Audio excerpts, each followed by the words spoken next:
প্রিয় দর্শক, বিশেষ এই লাইভ শোয়ে আপনাদেরকে স্বাগত জানাই। থাম্বনেল, টাইটেল, ডেসক্রিপশন থেকে বুঝতে পারছেন যে আমরা আপনাদের সামনে নতুন কিছু তুলে ধরছি। এটা এক প্রকার ঘোষণা বলতে পারেন।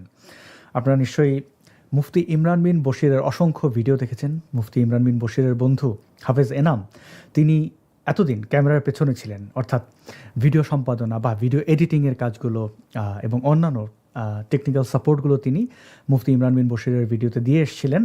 এখন থেকে আপনারা হাফেজ এনাম ভাইয়েরও ভিডিও দেখতে পাবেন।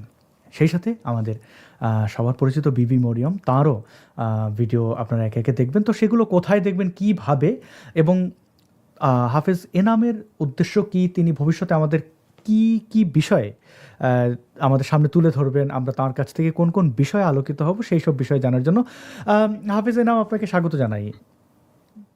জি, ধন্যবাদ ভাই আমাকে যুক্ত করবার জন্য। আর সবাইকে শুভকামনা, শুভ সময়। আমার কাছে খুবই ভালো লাগছে আজকে এই সময়টার মধ্যে আপনাদের তিনজনকে পেয়ে। আমি অনেক আগে ভেবেছিলাম যে লাইভটা করব, কারণ 1000 সাবস্ক্রাইবারের পূরণ হওয়ার সেই অপেক্ষায় ছিলাম।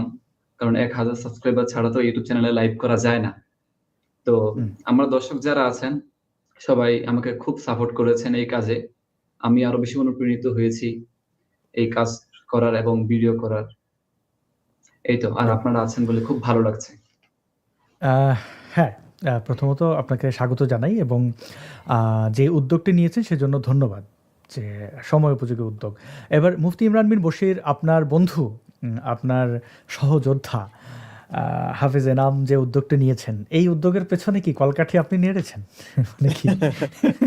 না, কলকাঠি না, এনাম আসলেই এনাম নিজেই চেয়েছে, এবং আমিও ভাবলাম যে আসলে সবারই কথা বলা উচিত। আমি খুব খুশি যে ও কথা বলতে চাচ্ছে, এবং ও নিজে এডিট করছে আমার ভিডিওগুলো, এবং তারপরে নিজে কন্টেন্ট বানানোটা ওর জন্য খুব কঠিন হয়ে যাবে। তারপরেও সে যে পদক্ষেপটা নিয়েছে, আমি তো সাধুবাদ জানাই। এবং আমাদেরও একজন অ্যাক্টিভিস্ট বাড়লো, কারণ এই পথে এই কথাগুলো বলবার মানুষ তো একদমই কম। তো আমি খুব খুশি। অনেক ধন্যবাদ। প্রিয় দর্শক, আমরা একে একে আমরা একটু হাফেজ এনাম ভাইয়ের কাছ থেকে জানলাম, মুফতি ইমরান বশির, এখন বিবি মরিয়মের কাছ থেকে শুনবো, এবং এরপরে আমরা তাঁদের ইউটিউব চ্যানেলগুলো আপনাদের সাথে পরিচয় করে দেবো। বিবি মরিয়ম, আপনি কেমন আছেন? আপনি মিউট করে রাখছেন, এটা আনমিউট করতে হবে। হ্যাঁ, এবার বলেন আপনি কেমন আছেন? এই তো ভাই, আপনাদের দোয়ায় ভালো আছি। আচ্ছা, দোয়ার কথা বললে তো বেশিরভাগ মানুষ বদদোয়াই করতেছে, তো যাই হোক। কথা হচ্ছে যে আপনি, মানুষ আছে তাদের দোয়াই যথেষ্ট। আচ্ছা, আপনারা যে সম্মিলিতভাবে একটি নাটক করলেন, সেটা অসাধারণ হয়েছে। আমিও বিভিন্ন জায়গা থেকে শুনেছি, আমাদের সমমনারা জানিয়েছেন, এবং বিশেষ করে আপনি এনাম ভাইয়ের ওই ক্যারেক্টারটার প্রশংসাই করতে হবে। মুফতি ইমরান বিন বশিরের অঙ্গভঙ্গি সব মিলে মানে অসাধারণ। আমি ভেবেছি আপনারা ভালো কিছু করবেন, কিন্তু এত ভালো করবেন তা ভাবি নাই। তো বিবি মরিয়ম, আপনি এই যে মানুষকে আলোকিত করার যে দায়িত্ব কাঁধে তুলে নিয়েছেন, সেখানে তো নানান ধরনের বুলির শিকার আপনাকে হতে হচ্ছে। বিশেষ করে আমাদের সমাজে নারী হলে পরে তাকে গালাগালি করে, মানে কিছু ব্যক্তিত্বহীন পুরুষ তারা খুব আনন্দ পায়, তারা মনে করে এটাই তাদের জয়। তো এই মিসোজিনিস্ট, এই নারী বিদ্বেষীর ভিড়ে আপনার কি মনে হচ্ছে, আপনি সামনে কতটুকু শক্তি পাচ্ছেন এগিয়ে যাওয়ার মতো? ভাই, প্রত্যেকটা গালিকে যদি আমি বিষ হিসাবে নিই, আমার কাছে তো প্রথমত খুব খারাপ লাগে। মেসেঞ্জারে ঢুকতেই পারে না, মেসেঞ্জারে ঢুকলেই হাজার হাজার গালি, একে মা তুলে গালি, এক একটা গালি কি বিশ্রী ভাষায় যে ওরা ইউজ করতে পারে, মানে বলে বোঝানোর মতো না। তা এখন এগুলাকে ইগনোর করতে হয়। প্রথম প্রথম তো খুব খারাপ লাগতো, মানসিক ভাবে একদম ভেঙে পড়তাম। মানে কি বলবো, এখন আস্তে আস্তে এগুলোর সাথে কোপ আপ করার চেষ্টা করি আর কি। আচ্ছা, নিশ্চয়ই। তাহলে আমরা একটু হাফেজ এনাম, ইসলামের নবী গালি দিত, এখন তাদের অনুসারীরাও এভাবে গালি দিবে, এটা তো আর কি বলবো, তারাও তো এটাই, এই নবীরাই অনুসরণ করবে। নবী আরো অশ্লীল গালি দিত। নবীর গালিগুলো কিন্তু আরো বেশি। নবী তার স্ত্রীরাও গালি দিত। এখন তারা তো আমাকে চিনে না, তাদের আপন তো আমি নই, তারা আমাকে গালি দিবে, এটাই তো স্বাভাবিক। না, নবীরা ও স্ত্রীরা অবাধ্য ছিলেন, তিরিং বিরিং করলে গালি পিটানো, এগুলো তো নবী বলছেন। আচ্ছা, আমরা শুনবো বিস্তারিত। তো হাফেজ এনাম, আপনার কাছ থেকে জানতে চাই যে আপনি তো ভিডিও সম্পাদনা অর্থাৎ ভিডিও এডিটিং বা এই বিষয়েই ভালো ছিলেন, মানে করছিলেন, বেশ চমৎকার কাজ আমাদের উপর দিচ্ছেন। আপনারা শয়তানে কেন নাড়াচাড়া করলো যে আপনি কেন আবার মানে এমনি আমি দেখি যে ইসলামিস্ট যে গোষ্ঠীটা, এরা তো মানে খেয়ে না খেয়ে মানে সারা দিন রাত আপনাদের ব্যাপারে বুলি করে যাচ্ছে, নিন্দা, ঘৃণা, নানান গুজব, মিথ্যাচার এগুলো করে যাচ্ছে। আপনারা কি উদ্যোগ নিয়েছেন যে ঘুম মানে একদম হারামি করে দেবেন? ব্যাপারটা কি? না ভাই, তেমন দয়া কোনো মায়া উদ্যোগ কিছু ছিল নাই না। আপনার?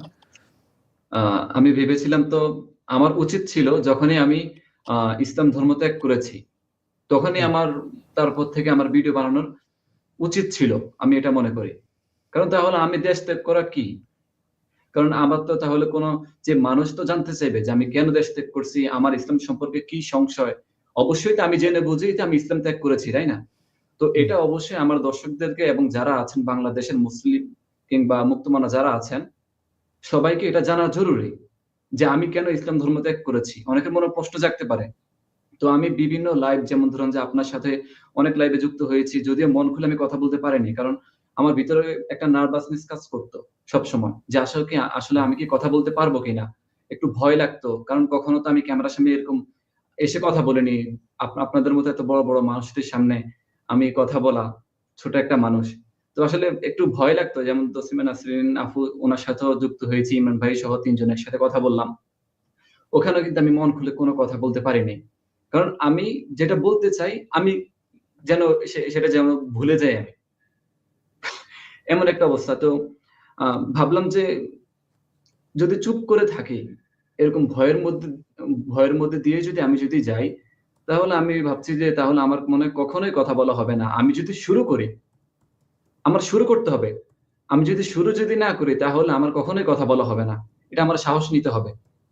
অন্তত আমি কেন ইসলাম ত্যাগ করেছি, আমি কেন মাদ্রাসায় পড়াশোনা করেছি কিংবা আমাকে মাদ্রাসায় পড়াশোনা কেন করানো হয়েছে, এবং আমি মাদ্রাসার মধ্যে যে দীর্ঘ প্রায় ৮ থেকে ১০ বছর যে পড়াশোনা করেছি, আমার মাদ্রাসার লাইফের এক্সপেরিয়েন্স, আমার সাথে কি ঘটেছিল, মাদ্রাসার শুরুর অবস্থা কিংবা মধ্যম অবস্থা, শেষ অবস্থা, এবং আমি যখন কিতাব বিভাগে পড়েছি কিংবা আমার মনের মধ্যে যখন ইসলাম নিয়ে যখন সংশয় জেগেছে, প্রশ্ন জেগেছে, তো আমি এসব যদি দর্শকদের কাছে যদি না বলি মন খুলে, তো আমার মনে হয় না এটা আমার যে ধর্মত্যাগ করা, এটা পুরোটাই মনে করি যে বৃথা। আচ্ছা। কারণ আমার বলা উচিত যে যাদের জন্য আমি ধর্ম ত্যাগ করা, বাংলাদেশ ত্যাগ করা, হুম। এই ধর্মের জন্য আমার বাংলাদেশ ত্যাগ করতে হয়েছে। আর না হলে বাংলাদেশের মধ্যে আমি কত সুন্দর আরামে থাকতে পারতাম। মসজিদে ইমামতি করতে পারতাম। মসজিদে ইমামতি না করলে অন্তত আমি স্বাধীনভাবে সুন্দরভাবে একটা জীবন যাপন করতে পারতাম। আমার ভালো একটা লাইফ থাকতো। কিন্তু আমি সেই মানে আপনি জায়গায় আপনি বাংলাদেশ ছেড়ে বোঝাতে চাইছেন যে আপনাকে যদি এরকম বাধা তৈরি করা না হতো, আপনার জি, অধিকার যদি কেড়ে নেওয়া হতো, তাহলে তো আপনি ধর্ম নিয়ে সংশয় বা এগুলোতে প্রশ্নই আসতো না। বা এটা স্পষ্ট বুঝতে পেরেছি। দর্শকদের একটু দেখিয়ে রাখি, প্রিয় দর্শক, আপনারা এটা হচ্ছে বিবি মরিয়মের ইউটিউব চ্যানেলের লিঙ্ক। এটা আপনারা কোথায়, যদি যারা সাবস্ক্রাইব করে রাখেননি তারা সাবস্ক্রাইব করতে গেলে চাইলে আপনারা যদি আমার চ্যানেল থেকে লাইভটি দেখে থাকেন, তাহলে ডেসক্রিপশনে বিবি মরিয়মের চ্যানেলের লিঙ্ক দেওয়া রয়েছে। এবং একই সাথে হাফেজ এনামুল হক দেখতে পাচ্ছেন, এনামুল হক, হাফেজ এনামুল হক ওনার নাম, এবং ছোট নাম বা ভালো নাম এনাম। তো এখানে 1.34K মানে প্রায় 1340 জন এই ইউটিউব চ্যানেলটি সাবস্ক্রাইব করেছেন। আপনারাও সাবস্ক্রাইব করবেন, এটা আমি জানি, আমি বুঝি। তো আপনারা সাবস্ক্রাইব করে সাথে থাকতে পারেন। মাদ্রাসার জীবন কেমন, ভেতরের অজানা সত্য, এই সত্যতা নিয়ে তিনি একটি ভিডিও 26 মিনিট আগে আপলোড করেছেন। আপনারা এই ভিডিওটি দেখতে পারেন। আমি এই নাম্বারের বেশ কিছু ভিডিও দেখেছি, 19 মিনিটে এই ভিডিওটা আপনারা দেখে নিতে পারেন। বেশ চমৎকার কথা তিনি বলেন এবং ভিডিও সম্পাদনা যথারীতি অসাধারণ। তো হাফেজ এনাম, আপনার কাছে একটু বুঝতে চাই যে আপনি আসলে মানে কি চাইছেন? মানে ইসলাম শেষ হয়ে যাক, অন্যান্য ধর্ম শেষ হয়ে যাক, নাকি চাইছেন যে ধর্মীয় উগ্রপন্থার মুক্তি, উগ্রপন্থা থেকে মানুষকে মুক্ত করতে? আপনার উদ্দেশ্যটা কি? মানে সমাজে আপনি কি দিতে চাইছেন? কি সমাজে নেই যেটা আপনার মনে হয়েছে যে না, আমার এখানে ভূমিকা রাখা উচিত? যে ভূমিকা রাখতে গিয়ে আপনাকে দেশ ছাড়তে হয়েছে, মৃত্যুর ঝুঁকি নিয়েও আপনি কথা বলে যাচ্ছেন, এটা কি? প্রথমত আমার কাছে সবচেয়ে বেশি খারাপ লেগেছে হচ্ছে গিয়ে যে গত ১ সপ্তাহ আগে বাংলাদেশের একটা জায়গায়, যদিও ওই জায়গাটার নাম আমার মনে নেই, দেখেছিলাম যে একজন, ও বেশিরভাগই তো এমন না যে শুধু একটাই ঘটেছে, এরকম অনেকবার ঘটেছে যে ধর্ম অবমাননার নাম করে মানুষকে হত্যা করা। দেখলাম যে ওই দিনেরটা আমার সবচেয়ে বেশি খারাপ লেগেছে যে পুলিশের হাতে ওই লোকটাকে ধরেছে, যে তাকে গাড়িতে করে নিয়ে যাবে থানায়, মৌলবাদীদের হাত থেকে। ওই পুলিশের হাত থেকে টেনে তাকে মারছে। সবচেয়ে বেশি খারাপ লাগছে হচ্ছে এই বিষয়গুলো। এখন এই যে ধর্ম অবমাননা, সত্য বললে ধর্ম অবমাননা হয়ে যায় তাদের কাছে। এখন আমি চাচ্ছি যে অন্তত মানুষ ইসলাম সম্পর্কে জানুক। আমার যতটুকু জানা আছে, আমি যতটুকু পড়েছি, যতটুকু আমি জেনেছি, যতটুকু আমার মনে সংশয় জেগেছে, আমি চাই যে আমার মনের কথাগুলো এবং ইসলাম নিয়ে যেসব সম্পর্কে আমার সংশয় আছে, এবং দেখছি যে আমার মনের ভিতরে যে প্রশ্নগুলো, ওই প্রশ্নগুলো যখন অন্য কেউ করে বাংলাদেশে থাকা অবস্থায়, তখন তাকে পিটিয়ে মেরে ফেলা হচ্ছে। তো সবচেয়ে বেশি খারাপ লাগা হচ্ছে কি আমার কাছে এগুলো। তো এইজন্য আমি চাচ্ছি যে মানে সত্য কখনো চাপা রাখা উচিত না। আপ সত্যটা প্রকাশ করা উচিত, রাইট। যেটা ইসলামের মধ্যে আছে। আপনি তো আমি চাই। রাইট। জি।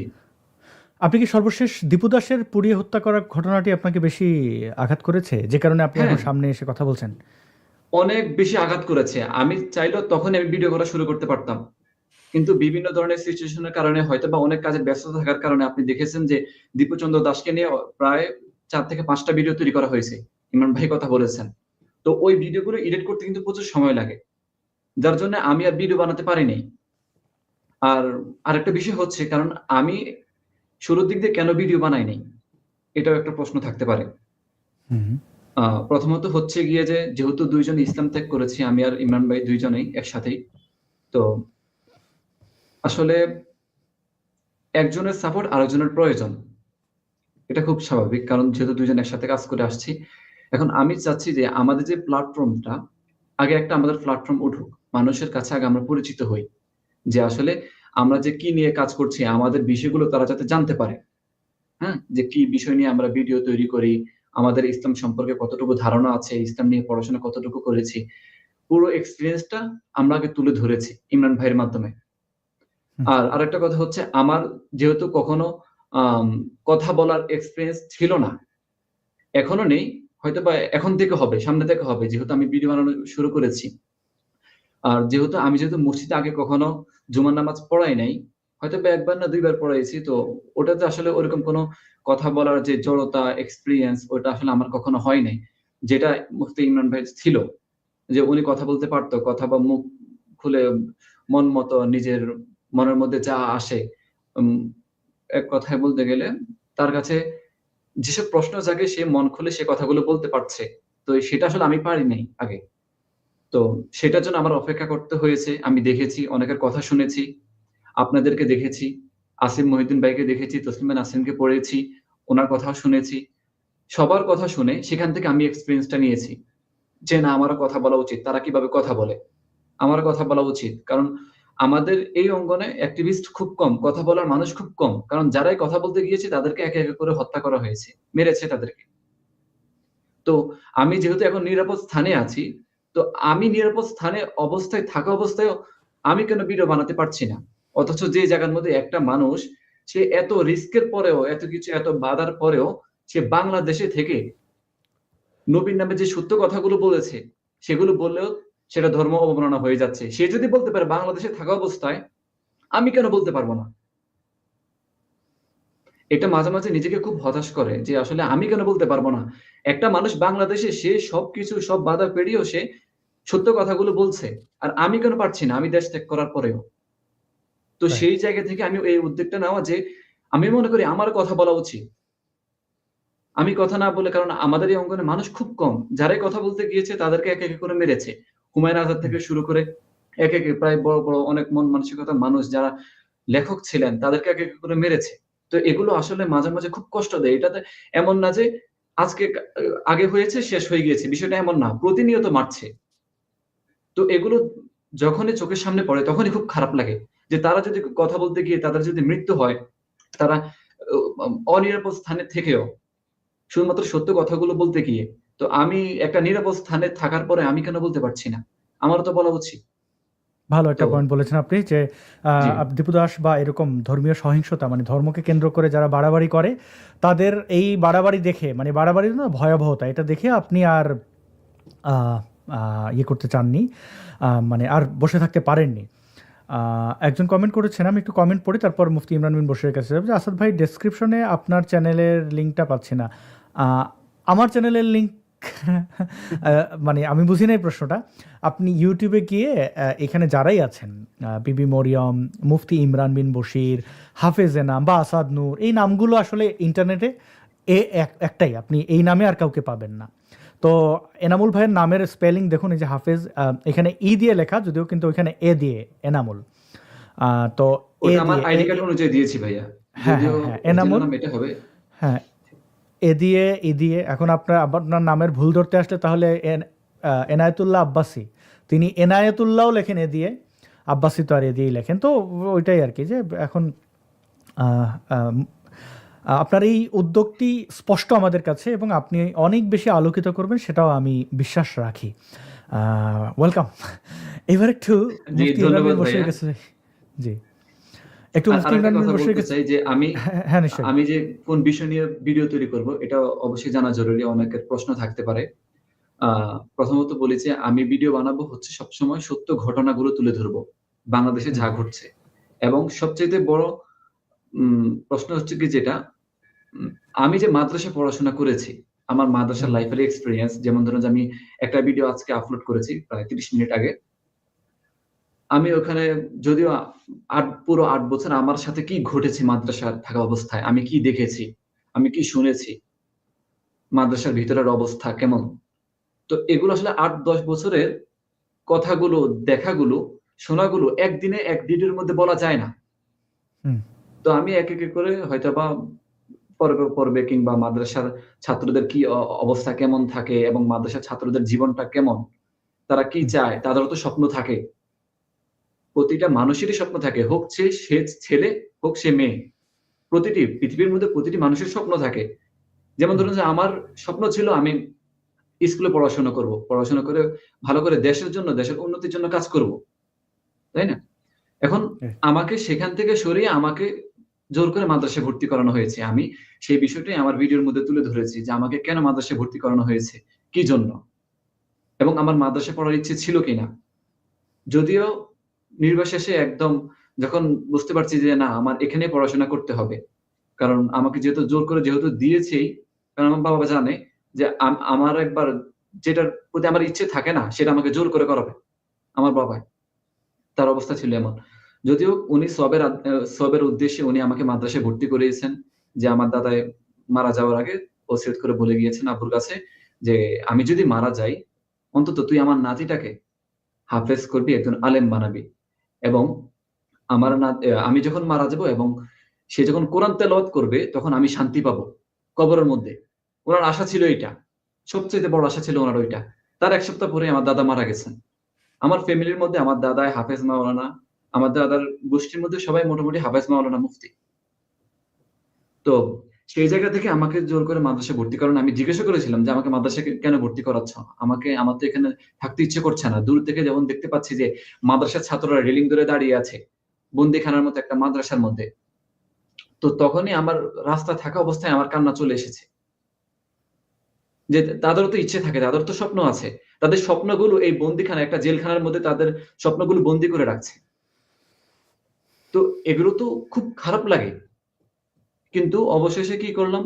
কারণ যেহেতু এখন মাদ্রাসায় পড়তেই হবে, আর কোন অপশন নেই আমার। আমার ফ্যামিলির মধ্যে অধিকাংশই ওনারা হচ্ছেন হাফেজ আলেম। পরে গিয়ে ওটার প্রতি আমি ফোকাস দিয়েছি। যে না, যেহেতু পড়তে হবেই তাহলে দেখি, তাহলে ইসলাম নিয়ে পড়াশোনা করি, হাফেজ হই, মাওলানাও পড়বো। কিন্তু আমি আসলে ওই যে বেশি বুঝতে গিয়েছি না?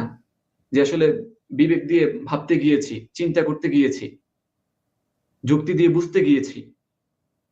অবশ্যই আমি যুক্তি দিয়ে না বুঝলে, কখনো বোঝার চেষ্টা যদি না করতাম, কখনো আমি এই পথে আসতে পারতাম না। অন্ধভাবে যদি বিশ্বাস করতাম। আমি অন্ধভাবে বিশ্বাস করি নাই। আমি যুক্তি দিয়ে বোঝার চেষ্টা করেছি এবং যখন জানতে পেরেছি ইসলাম সম্পর্কে, তখনই আমার মনে সংশয় জেগেছে। যেটা নিয়ে এত বছর পড়াশোনা করে এসেছি। তখনই খারাপ লাগছে যে আসলে আমাদেরকে মাদ্রাসার মধ্যে কি করা হতো, একটা হরফের উচ্চারণের মধ্যে ভুল গেলে, ২৯ টা হরফের মধ্যে একটা হরফের মধ্যে ভুল গেলে ছাত্রকে ধরে ফিটের এরকম পাঞ্জাবি টেনে ধরে পাছার মধ্যে মারতো। জালিব্যাট কিনে আনতো। সেই শাহরাস্তি থেকে হাজীগঞ্জ বাজারে গিয়ে। হুজুরে। তো এগুলো আসলে ভাবলে এখন খুব খারাপ লাগে যে ছাত্রগুলোর তাদের সব স্বপ্ন বিসর্জন দিয়ে এই মাদ্রাসায় যাওয়ার পরেও যেটার কোনো অর্থ নাই, যেটার কোনো ভিত্তি নাই, যে হরফের কোনো অর্থ নাই, কোনো ভিত্তি নাই, যে আয়াতের কোনো অর্থ নাই। সম্পূর্ণ নিজের বানানো, নিজের যেটা ভালো লেগেছে সেরকম আয়াত নাযিল করে ফেলছে। সেগুলোর জন্য আমাদেরকে মাদ্রাসার মধ্যে এত নৃশংসভাবে মারতো। তো আমি সেই বিষয়গুলো আমি তুলে ধরতে চাই আমার ইউটিউব চ্যানেলের মধ্যে। জি, আমার অনেক অনেক যতটুকু অভিনন্দন। এক্সপেরিয়েন্স আছে। হ্যাঁ, জি, আমরা নিশ্চয়ই আমি আপনার কাছে ব্যক্তিগতভাবে অনুরোধ করব, মাদ্রাসায় যারা পড়ছে সেই শিক্ষার্থীদের প্রতিনিয়ত এই যে আপনি নির্যাতনের কথা বলেছেন, বলাৎকার, ধর্ষণ, এগুলো হচ্ছে, আপনি তাদেরকে একটু বাঁচান, তাদের অধিকার নিয়ে কথা বলেন। আমার জি, কাছে মনে হয় যে 1400 বছর আগে, 2000 বছর, 3000 বছর আগে মরে ভূত হয়ে যাওয়া এদের চেয়েও জরুরি হচ্ছে যে বর্তমানে যে এই রাইট। সন্ত্রাসী, ধর্মীয় সন্ত্রাসী, সেটা ধরতে পারেন। এখন আমাদের এই ভারতীয় উপমহাদেশে কি ইসলামিক সন্ত্রাসী একদম এক পর্যায়ে আছে, সেকেন্ড দেখা যাচ্ছে যে হিন্দুত্ববাদী, হ্যাঁ, এদের মধ্যে একটা গোষ্ঠী সন্ত্রাস ছড়াচ্ছে।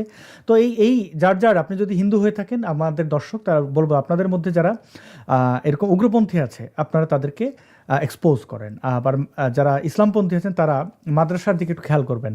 লক্ষ লক্ষ শিক্ষার্থীরা মাদ্রাসায় প্রতিনিয়ত নির্যাতনের শিকার হয়। মাদ্রাসায় 100 জনের মধ্যে একজন সঠিক শিক্ষা বা গ্রহণ করা ও বা ভাইয়া সুস্থভাবে একটু পড়াশোনা করতে পারে সন্দেহ আছে। জি।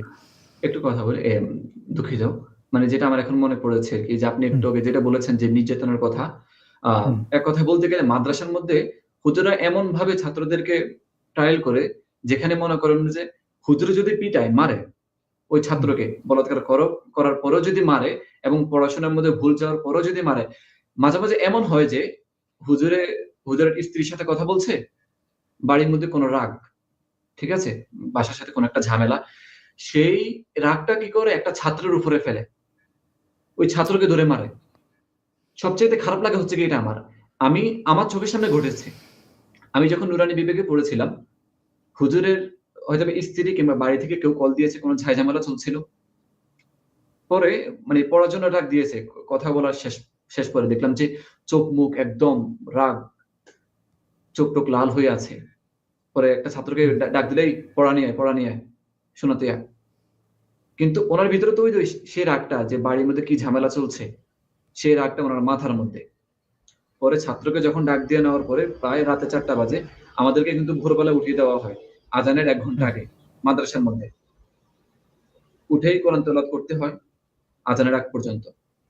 তো পরে এই ৪ঃ০০ বাজে এই ছাত্রকে ডাক দিয়ে এনেছে।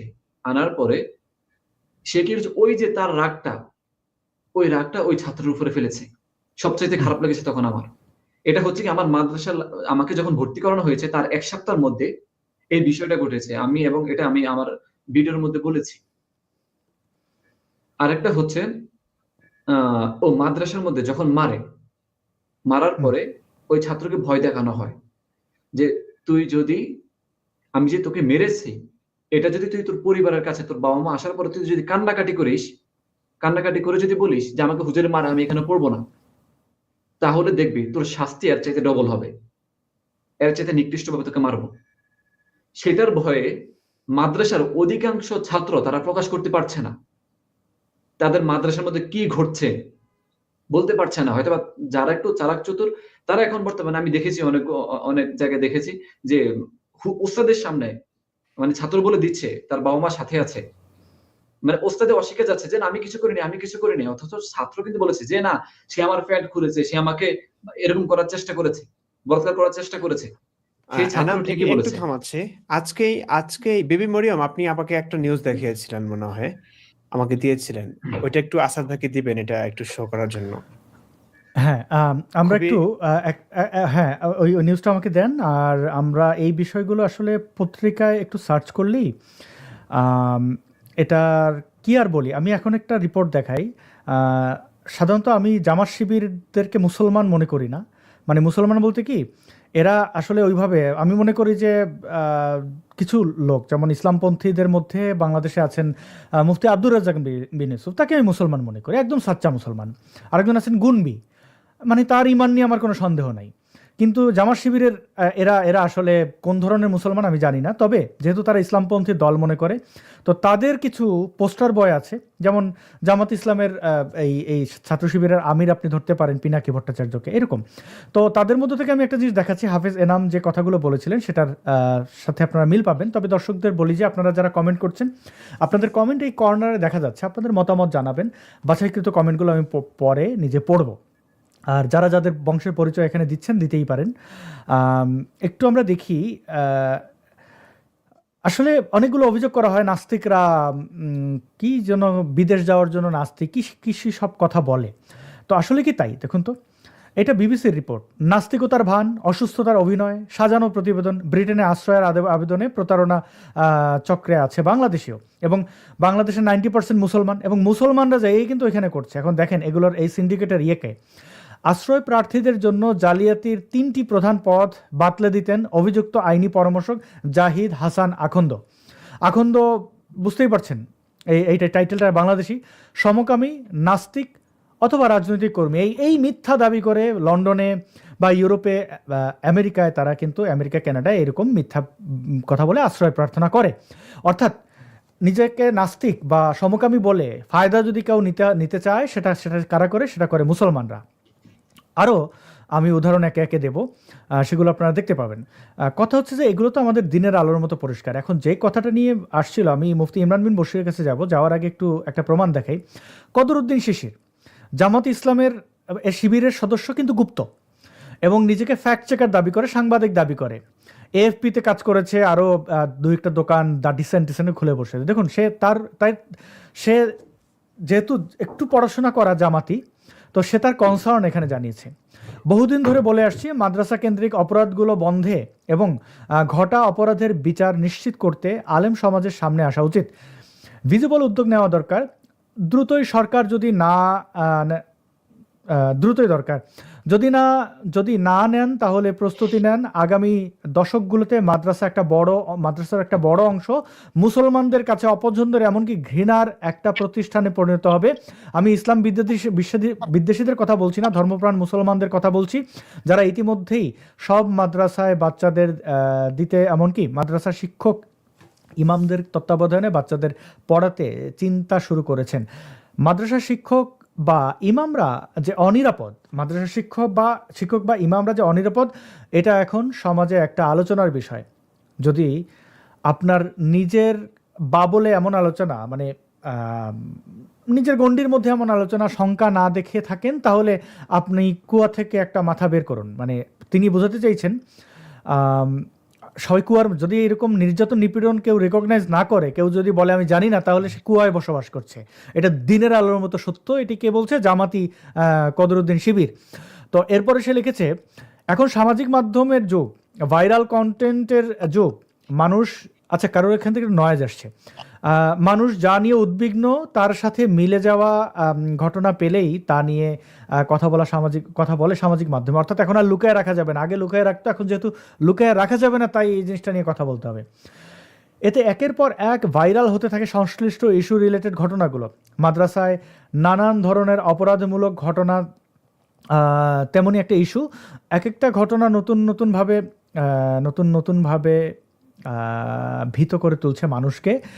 সাথে দেশের বিচার ব্যবস্থার যে দুর্বলতা যুক্ত হয়েছে, মানে বাংলাদেশের বিচারহীনতার রয়েছে। এই ধরনের ঘটনায় সঠিক বিচার না হওয়ায় একই অপরাধী রিপিটেড অফেন্স করছে। এমন পরিস্থিতিতে আলেমদের সলিড ভিজিবল ইন্টারভেনশন দরকার। কিভাবে এসব অপরাধ কমানো যায়, কিভাবে অপরাধীদের শাস্তি নিশ্চিত করা যায়, তার জন্য বড় উদ্যোগ দরকার। মানুষের আস্থা ফেরানোর উদ্যোগ দরকার। তবে আমি জানি সাহসী, ভিশনারি ও উদ্যোগী আলেমদের খুবই অভাব। অর্থাৎ সে সবই স্বীকার করে নিয়েছে। এখানে কোন সংবাদের একটি স্ক্রিনশট দিয়েছে, সেটা হচ্ছে কুমিল্লায় ইকরা মহিলা মাদ্রাসায় একের পর এক অস্বাভাবিক মৃত্যু, ময়নাতদন্তে মিলল নিপীড়নের চিহ্ন। তো এই কদরউদ্দিন শিবির, তো সে এই কনসার্ন জানিয়েছে কারণ লুঙ্গি বাঁচানোর জন্য। আমি দেখালাম যে আসলে এই বিষয়গুলো কতটা প্রখর, যেখানে জামাত শিবিরের বদমাশগুলো এখন এটা স্বীকার করতে বাধ্য হয়েছে। মুফতি ইমরান বিন বশির, আপনার কাছে প্রশ্ন। আপনি যেমন ইসলামের যে কোর বিষয়গুলো, যেহেতু আপনি ইসলাম নিয়ে পড়াশোনা করেছেন, আপনি হাফেজ মাওলানা মুফতি, ইসলামের সর্বোচ্চ ডিগ্রিধারী একজন ব্যক্তি আপনি।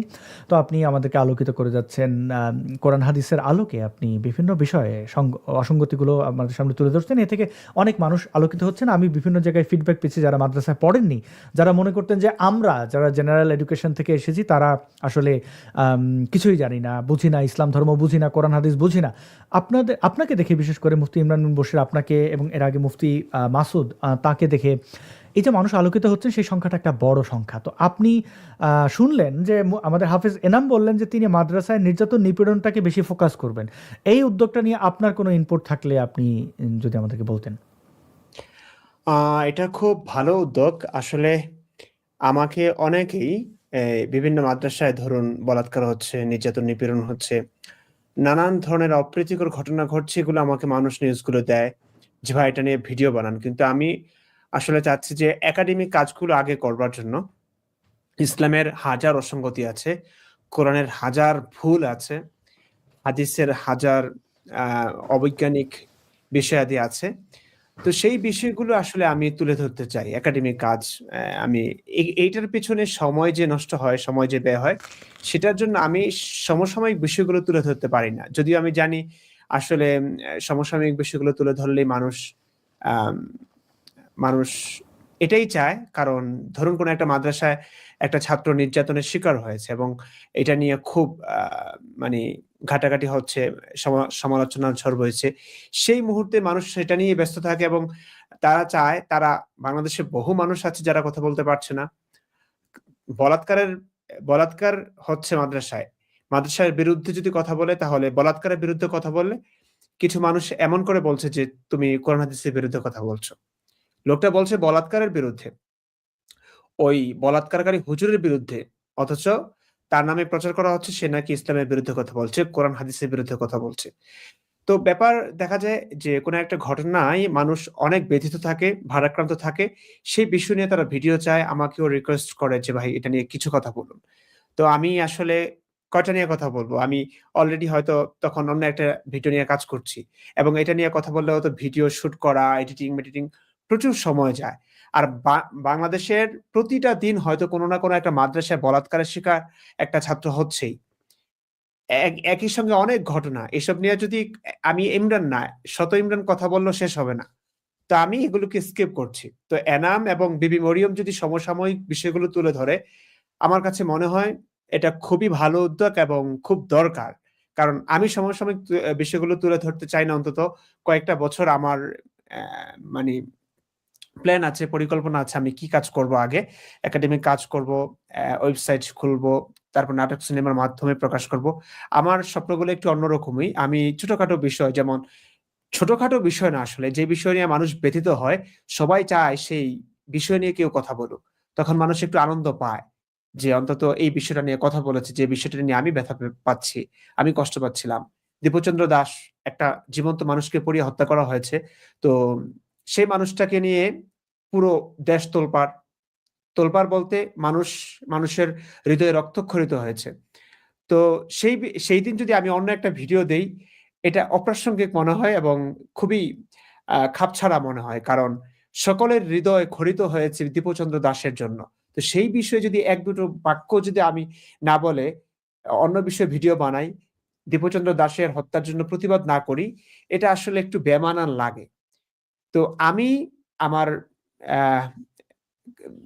মানে ইয়ার কারণে আমি পারছি না, আমার ব্যস্ততার কারণে, নিজস্ব ব্যস্ততার কারণে। তো সেটা যদি বিবি মরিয়ম কিংবা এনামুল হক করে, আমি মনে করি সেটা দারুণ হবে এবং এটা খুব দরকার। আর বেবি মরিয়ম, অনেক কমেন্ট দেখেছি, আপনার ভিডিও অনেকেই চাচ্ছে। আমি চাইবো যে দুজনেই বেশি করে যেন ভিডিও দেন। আসলে ব্যস্ততা থাকে। অনেক কঠিন এডিটিং সবকিছু মিলিয়ে প্রচুর সময়ের ব্যাপার-স্যাপার। ব্যক্তিগত কাজ থাকে, রান্না-বান্না সবকিছু মিলিয়ে সবাই ব্যস্ত। সেই ব্যস্ত জীবনে একটা ভিডিও বানানো, এটা যারা কনটেন্ট ক্রিয়েট করে তারা বোঝেন। জি। মুফতি ইমরান বিন বশির, আপনি অত্যন্ত চমৎকার বলেছেন যে একটা সেক্টর যদি একজন মানুষ, যেমন আপনি একটা সেক্টরে কাজ করছেন, হাফেজ এনাম ভাই এখন একটা উদ্যোগ নিয়েছেন, আমাদের বিবি মরিয়ম তিনি একটা সেক্টর যদি মানে একটা অধ্যায় মানে এই ধর্মজীবী এবং ধর্মান্ধ এবং ধর্মীয় মৌলবাদীদের আক্রমণে সাধারণ মানুষের জীবন তো অতিষ্ঠ। আমাদের এই সমাজে কত ধরনের সমস্যা, নারীদেরকে মানুষ মনে করা হয় না। তো এক একটা সমাজের এক একটা অসঙ্গতি নিয়ে যদি আমরা এক একজন আগাই তাহলে বেশ সুবিধা হয়। আমি একটু বিবি মরিয়ম আপনার কাছে জানতে চাই যে আপনি এই যে মুসলিম নারীরা যেভাবে অবদমিত হয়ে থাকে, যেভাবে ঘৃণার শিকার হন, তাদেরকে বলা হয় যে বিভিন্নভাবে বন্দি করা হয়। আমরা কিছুদিন আগে দেখলাম নাসা চন্দ্রযান পাঠিয়েছে, 4 জন সেখানে ছিলেন, আমি যদি ভুল না করি। তো সেখানে একজন নারীও ছিলেন, আমি দেখাচ্ছি ছবি একটু পরে। তো আমাদের ঘর থেকে স্কুলে যাইতে বলা হয় তোমার সাথে এই কি গায়রে মারহাম এই সেই, এই যে মানে একটা পুরুষ মানে নারী হচ্ছে একজন অধীনস্থ, তার সাথে একজন পুরুষ যেতে হবে, অভিভাবক ছাড়া যাওয়া যাবে না। অথচ এই পৃথিবীর মানুষ চাঁদ থেকে ঘুরে আসছে। তো এই বিষয়টি নিয়ে মানে আপনি নারীদের মুক্তির জন্য কি কি উদ্যোগ নিয়েছেন বা কি ধরনের ভিডিও আমরা পাবো বলে আপনি মনে করেন, আমাদেরকে যদি একটু অগ্রিম জানাতেন। মিউট করা। মিউট। ওই যে সাউন্ড শোনা যায়, এই কারণে মিউট করে রাখতে হয়, আর এরপরে কথা বলার সময় ভুলে যায় যে আনমিউট করতে হয়। ঠিক আছে, হ্যালো। হ্যাঁ বলেন। হ্যাঁ শুনতে পাচ্ছি আমরা। এই যে নারীদেরকে যে শোষণ করা হয়, নির্যাতন করা হয়, এটার মূল গোড়া কিন্তু আপনার ধর্ম থেকে অনেকটা সাহস পায়। ঐশী বাণী যদি এমন থাকে যে ধর্মে যদি এমন বলা থাকে যে নারীদেরকে মারা যাবে, নারীদেরকে শোষণ করা যাবে, নারীরা পুরুষদের তত্ত্বাবধানে থাকবে, এরকম কথা যদি আপনার ধর্মেই থাকে, তখন কিন্তু দেখা যায় শোষণের মাত্রাটা আরো বাড়ে, তখন মানুষের সাহস আরো বাড়ে। এই যে 4 বিয়ের ব্যাপারটা, সেটা কিন্তু ধর্মেই আছে। এখন একজন 4 বিয়ের ব্যাপারটা ধর্মে যেহেতু আছে, সেটা দেখায় সে সহজে কিন্তু 4 বিয়ে করে নিতে পারে। এখন সমাজের কারণে, সামাজিক কারণে কিংবা রাষ্ট্রীয় কারণে, অনেক কারণে হয়তো অনেকে করতে পারছে না, কিন্তু কোন এক সময় যদি সুযোগ হয়, যেমন শরিয়া আইন, আফগানিস্তানে কিন্তু এরকমটা হয়।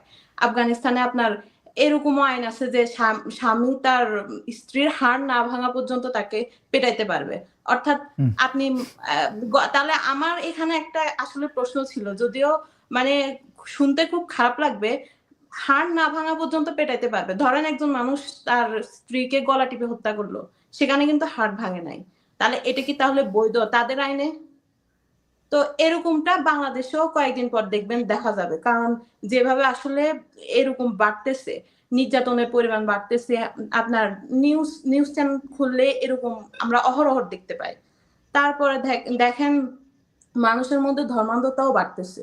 স্কুল কলেজ হইতে শুরু করে সব জায়গায় নারীদেরকে যেভাবে বন্দি করা হয়। আপনি স্কুলে যাবেন, ওই যে ভাইয়া বলতেছিলেন যে আপনাকে কোন একজন সঙ্গী লাগবে, পুরুষ সঙ্গী লাগবে। এখন পুরুষ সঙ্গী লাগবে আরেকজন পুরুষ সঙ্গীর কুনজর থেকে বাঁচানোর জন্য, মানে আরেকজন শকুন আপনার দিকে তাকাবে, সেজন্য আরেকজন শকুন আপনাকে হেল্প করবে। বিষয়টা এমন না? তো এই ব্যাপারগুলো আসলে দিনের দিন বাড়তেছে। আপনার ভার্সিটিতে পড়ুয়া মেয়েরা পর্যন্ত এখন বোরকা হিজাব ছাড়া কিছুই বুঝে না, তারা ভাবতেছে যে এটাই তাদেরকে রক্ষা করবে। কিন্তু দিন শেষে দেখা যায় যে আপনি মাদ্রাসার ভেতর যাদেরকে একদম ইসলাম সম্পর্কে যারা জানে, ওই হুজুররা মাদ্রাসার ভেতরে আপনার করতেছে, ধর্ষণ করতেছে। তো এই হলো অবস্থা আর কি। জি, তো আপনি এই বিষয়গুলো কি একটু তুলে ধরবেন, যেমন বাংলাদেশের এই প্রেক্ষাপটে যে নারীদেরকে ঘরের বাইরে যেতে দেবে না, একজন তাদের গরু যেরকম রাখাল নিয়ে যেতে হয় দড়ি বেঁধে, এরকম এই গায়রে মারহাম কি কি জন্য ইয়ালে নিয়ে যেতে হবে। তো দেখেন এই যে আর্টেমিস 2 কথা বলছিলাম সদ্য, যে এই যে চন্দ্র অভিযানে, তো এখানে ক্রিশ্চিয়ানা কোচ না, তিনি একজন নারী এবং তার সাথে যে আরও 3 জন ক্রু ছিলেন, তারা এই যে চাঁদে দিয়ে ঘুরে চলে আসলেন। তো যে এই 2026-এ সেখানে বাংলাদেশে দোকানে যাওয়া বা শিক্ষা প্রতিষ্ঠানে যাওয়ার ক্ষেত্রে বাধা তৈরি করছে। তো এই মোল্লা এদের কি লাজ লজ্জা বলে কিছু নাই? মানে তারা এগুলো কেন করে বলে আপনি মনে করেন, এবং আপনি কিভাবে তাদের এই যে পুরুষতান্ত্রিক চাপিয়ে দেওয়াটা আপনি বন্ধ করার জন্য উদ্যোগ নেবেন? ভাইয়া যতভাবে পারি মানুষকে সচেতন করার চেষ্টা করবো, ভিডিওর মাধ্যমে হোক, ইমরান ভাই নাটক করতেছে, নাটকের মাধ্যমে হোক, যেভাবে হোক, যত প্রকার ভাবে হোক, মানুষকে সচেতন করা ছাড়া তো আমাদের হাতে আর কিছুই করার না। আমরা তো আর চাপাতে নিয়ে তাদেরকে দৌড়ান দিতে পারি না যে এই তুই আমার দিকে তাকালি কেন, আমাকে এভাবে বললি কেন, এগুলো তো আমরা করতে পারি না। আমাদেরকে তো কথা বলার মাধ্যমে মানুষকে সচেতন করতে হবে, এছাড়া আর কি উপায় থাকতে পারে ভাইয়া? এরপর ভাইয়া আচ্ছা। দেখেন, আপনি বলছিলেন যে মানে মাহারামের বিষয়টা কতটা জঘন্য হইলে এরকম একটা আইন থাকতে পারে যে তুমি পুরুষ আমার দিকে তাকাইবা, তুমি আমাকে কুদৃষ্টি দিবা, আবার আমাকে রক্ষা করতে হবে, আমাকে আমার ঢেকে রাখতে হবে। এখন আপনি চন্দ্র অভিযানের কথা বললেন, আমাদের পুরুষরা এখনো পর্যন্ত, আমাদের নারীরা কি পরবে কি পরবে না এটা নিয়ে এখনো পর্যন্ত ব্যস্ত। কোথায় যাবে, কিভাবে যাবে, এটা নিয়ে ব্যস্ত। আর চাঁদে কিভাবে যাবে ভাই? চাঁদে যাইতে হলে তো তারা ওইখানেও ভাববে ওখানে কোনো পুরুষ তাদের দিকে তাকাইলো কিনা, বোরকা পরে গেল কিনা। আর অত দূরত্ব তো ওই যে মাহারামের একটা বিষয় আছে না যে কত কিলোমিটার পর্যন্ত, সম্ভবত 48 কিলোমিটার নাকি কত কিলোমিটার পর্যন্ত একজন নারী একা যাইতে পারে, এরকম একটা ইয়ে আছে আর কি ইসলামে। তো ইমরান ভাই আরো ভালো বলতে পারবেন। তো সেই ক্ষেত্রে এত দূরে চাঁদে কেমনে যাবে ভাই? চাঁদে তো যেতেই পারবে না। চাঁদে যাইতে হলে বলবে আমার স্বামীর টিকিটটাও বুক করে দেন, কিংবা আমার ভাইয়ের টিকিট বুক করে দেন। তখন তো নাসা একটা ঝামেলার মধ্যে পড়ে যাবে। তখন বলবে থাক ভাই, তোরা মোল্লারা, তোরা ইসলামিস্টরা, মুসলিমরা, তোরা তোদের গর্তেই থাক, তোরা চাঁদে যাওয়া লাগবে না। ভালো উত্তর। একটা প্রশ্ন আমি ইমরান বিন বশিরকে করতে চাই। ইমরান বিন বশির ভাই, আমি না ওই যখন মুসলমান ছিলাম 5 ওয়াক্ত নামাজ পড়তাম, কোনো সন্দেহ নাই। তো শব্দটা আসছে এনাম ভাইয়ের ওইখান থেকে। আচ্ছা, তো আমি এখন ওই দিক দেখে টেকে এইটি করতাম। আমারে বলেন তো, চাঁদে যদি যায় কোনো মুসলমান, তাহলে সে কোন দিকে ফিরে নামাজটা পড়বে? মানে তার দিক কেবলা কোনটা হবে?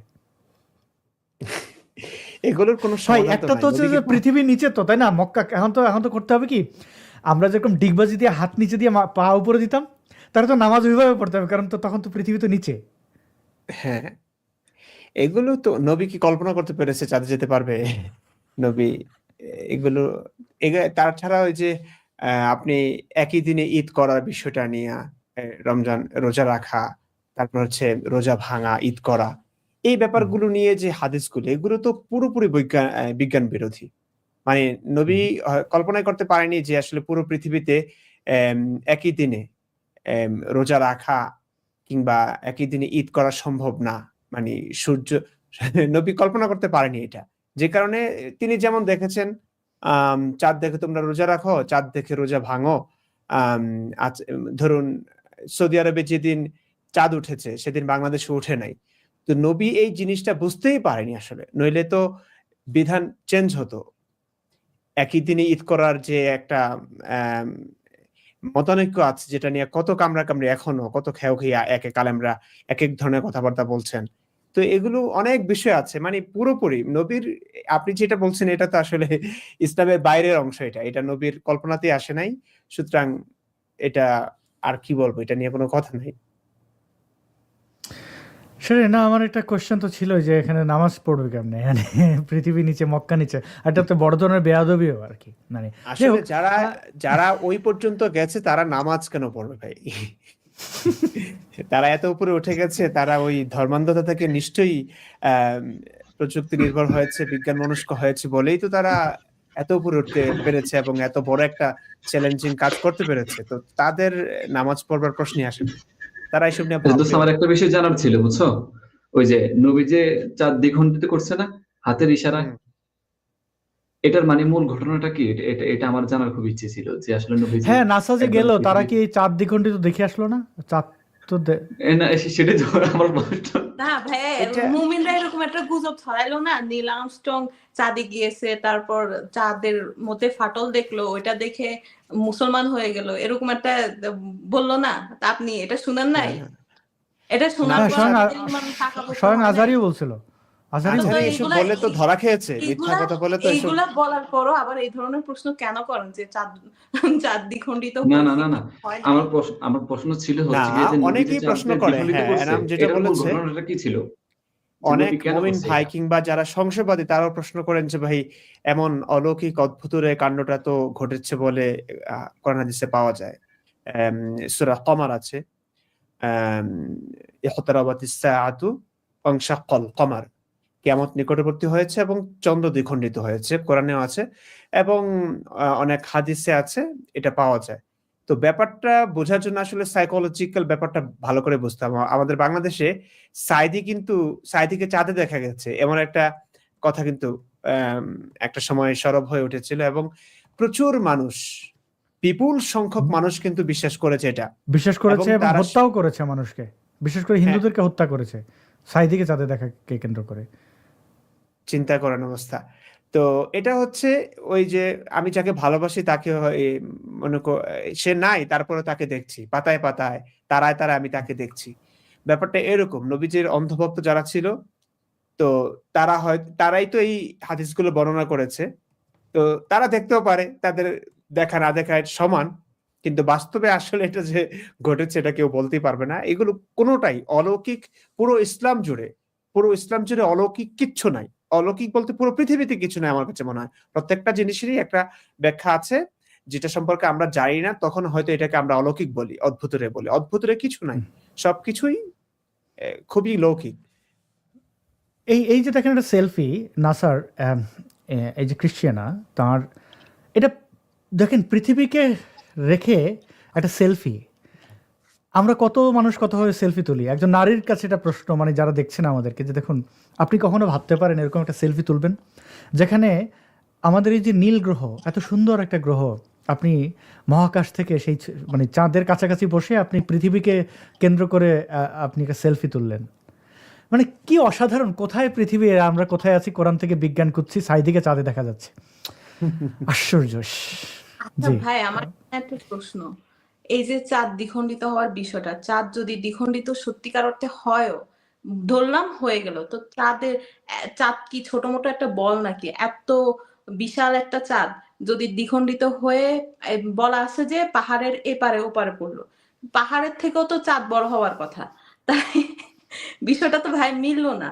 আর এরকম যদি ঘটেও, তাহলে তো আপনার এখানে মানে পৃথিবী তো থাকার কথা না, অলরেডি কিয়ামত হয়ে গেছে, মানে আমরা মানে সবাই মোহাম্মদ ভেবেছে আমরা চাঁদটাকে যেমন দেখি একটা প্লেটের মতো, থালার মতো, কিংবা একটা রুটির মতো, এটা মনে হয় এরকম, কিংবা এর চাইতে একটু বড়, এটা পাহাড়ের এক কোণায় পড়তে পারে। এটা যে আসলে কি বিশাল একটা পাহাড়ের চাইতে যে কত বিশাল হবে, এটা তো নবীর ধারণা ছিল না। তো বলতে গিয়ে আসলে ধরাই খেয়েছে। এখন এগুলো ভাই কোনো পাগল বিশ্বাস করবে এখন। ইন্টারেস্টিং। হাফিজ এনাম, আপনার কাছে একটু ফিরি। আপনি আমাদেরকে একটু বলেন যে সামনে আগামী 2 মাসে, মানে আমি আমাদের বন্ধুদেরকে বলছিলাম না যে আপনারা হাফিজ এনাম সাহেবের এই ইউটিউব চ্যানেলটি সাবস্ক্রাইব করে রাখবেন, বিবি মরিয়মের। আপনি কি কি ভিডিও আমাদেরকে সামনে দিতে যাচ্ছেন? মানে আমরা দর্শকদেরও বলি, যারা যারা দেখছেন, আপনারা কিন্তু ডেসক্রিপশনে এই চ্যানেলের লিঙ্ক পেয়ে যাবেন। তো সাবস্ক্রাইব করবেন। কি কি মানে আপনি সামনে আরও কি কি উদ্যোগ নিচ্ছেন, আর একটু যদি সংক্ষেপে বলেন আমাদেরকে। আপনারা একটা আনমিউট করে যদি একটু বলতেন এনাম ভাই। জি, আমি প্রথমত চাই হচ্ছে গিয়ে মাদ্রাসার ছাত্রদের মুক্তি। তাদেরও একটা সুন্দর লাইফ প্রয়োজন আমি মনে করি। তাদেরও কিছু ইচ্ছে আছে, তাদেরও কিছু স্বপ্ন আছে।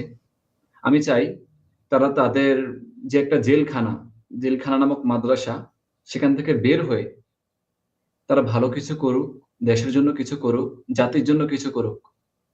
তো আমি সেটা নিয়ে কথা বলবো, এবং কারণ এটা নিয়ে তো অবশ্যই কথা বলতে হবে যে মাদ্রাসার ভিতরে কি ঘটে। এগুলো না প্রকাশ করলে দেখা গিয়েছে আমাদের যে সরল মনা বাবা মা আছেন, তারা কিন্তু ওই যে পরকালের আশায়, সবের আশায় তারা কিন্তু সেই মাদ্রাসার মধ্যেই কিন্তু তার সন্তানকে ভর্তি করিয়ে দিবেন। তো আমি চাই যে এটা অন্তত না হোক। তাকে মাদ্রাসায় ভর্তি না করিয়ে তাকে ভালো কিছু স্কুলে পড়াশোনা করানো হোক, কলেজ ভার্সিটিতে পড়াশোনা করানো হোক, যেখান থেকে সে কিছু শিক্ষা লাভ করে সেই শিক্ষা দিয়ে জাতিকে আলোকিত করতে পারবে। সেই শিক্ষা দিয়ে জাতির জন্য কিছু করতে পারবে, যেটা জাতির উপকারে আসবে। দেখা গেছে যে ডক্টর হলো, একটা সন্তান তাকে মাদ্রাসায় না ভর্তি করিয়ে তাকে স্কুলে ভর্তি করালো, সে ডক্টর হলো। ডক্টর হলে কি করলো? দেখা গিয়েছে যে হাজার হাজার লক্ষ লক্ষ মানুষ অসুস্থ হয়ে পড়ছে, তাদের চিকিৎসা দিল। তো এটা উপকার না? কিন্তু মাদ্রাসার হুজুরদের দ্বারা কি উপকার হচ্ছে? তাদের শুধু ওই পকেটের মধ্যে টাকা যায়, পেট ভারী করে চারবিয়ে, ওটাই হচ্ছে গিয়ে তাদের উপকার, আর হচ্ছে গিয়ে ইসলামের জনসংখ্যা বাড়ানো। এছাড়া আমি আর কিছুই দেখছি না। তো আসলে আমি চাই যে অন্তত ওটা বন্ধ হোক।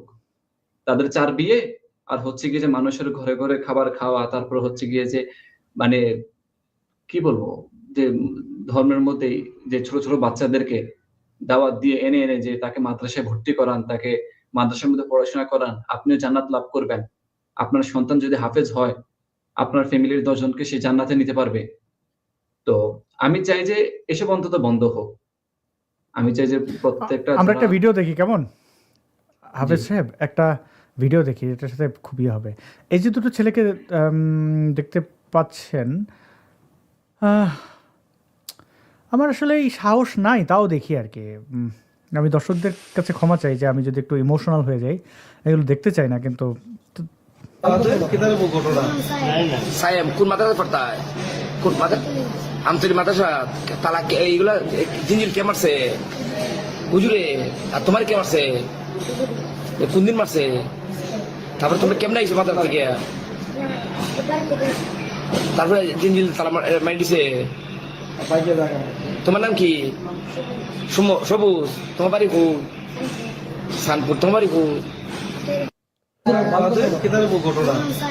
সায়েম কোন মাথা পড়তা আমরা দেখলাম এখানে শিকল, এবং নিশ্চয়ই আপনারা শুনতে পেয়েছেন প্রিয় দর্শক, শিকল পরা।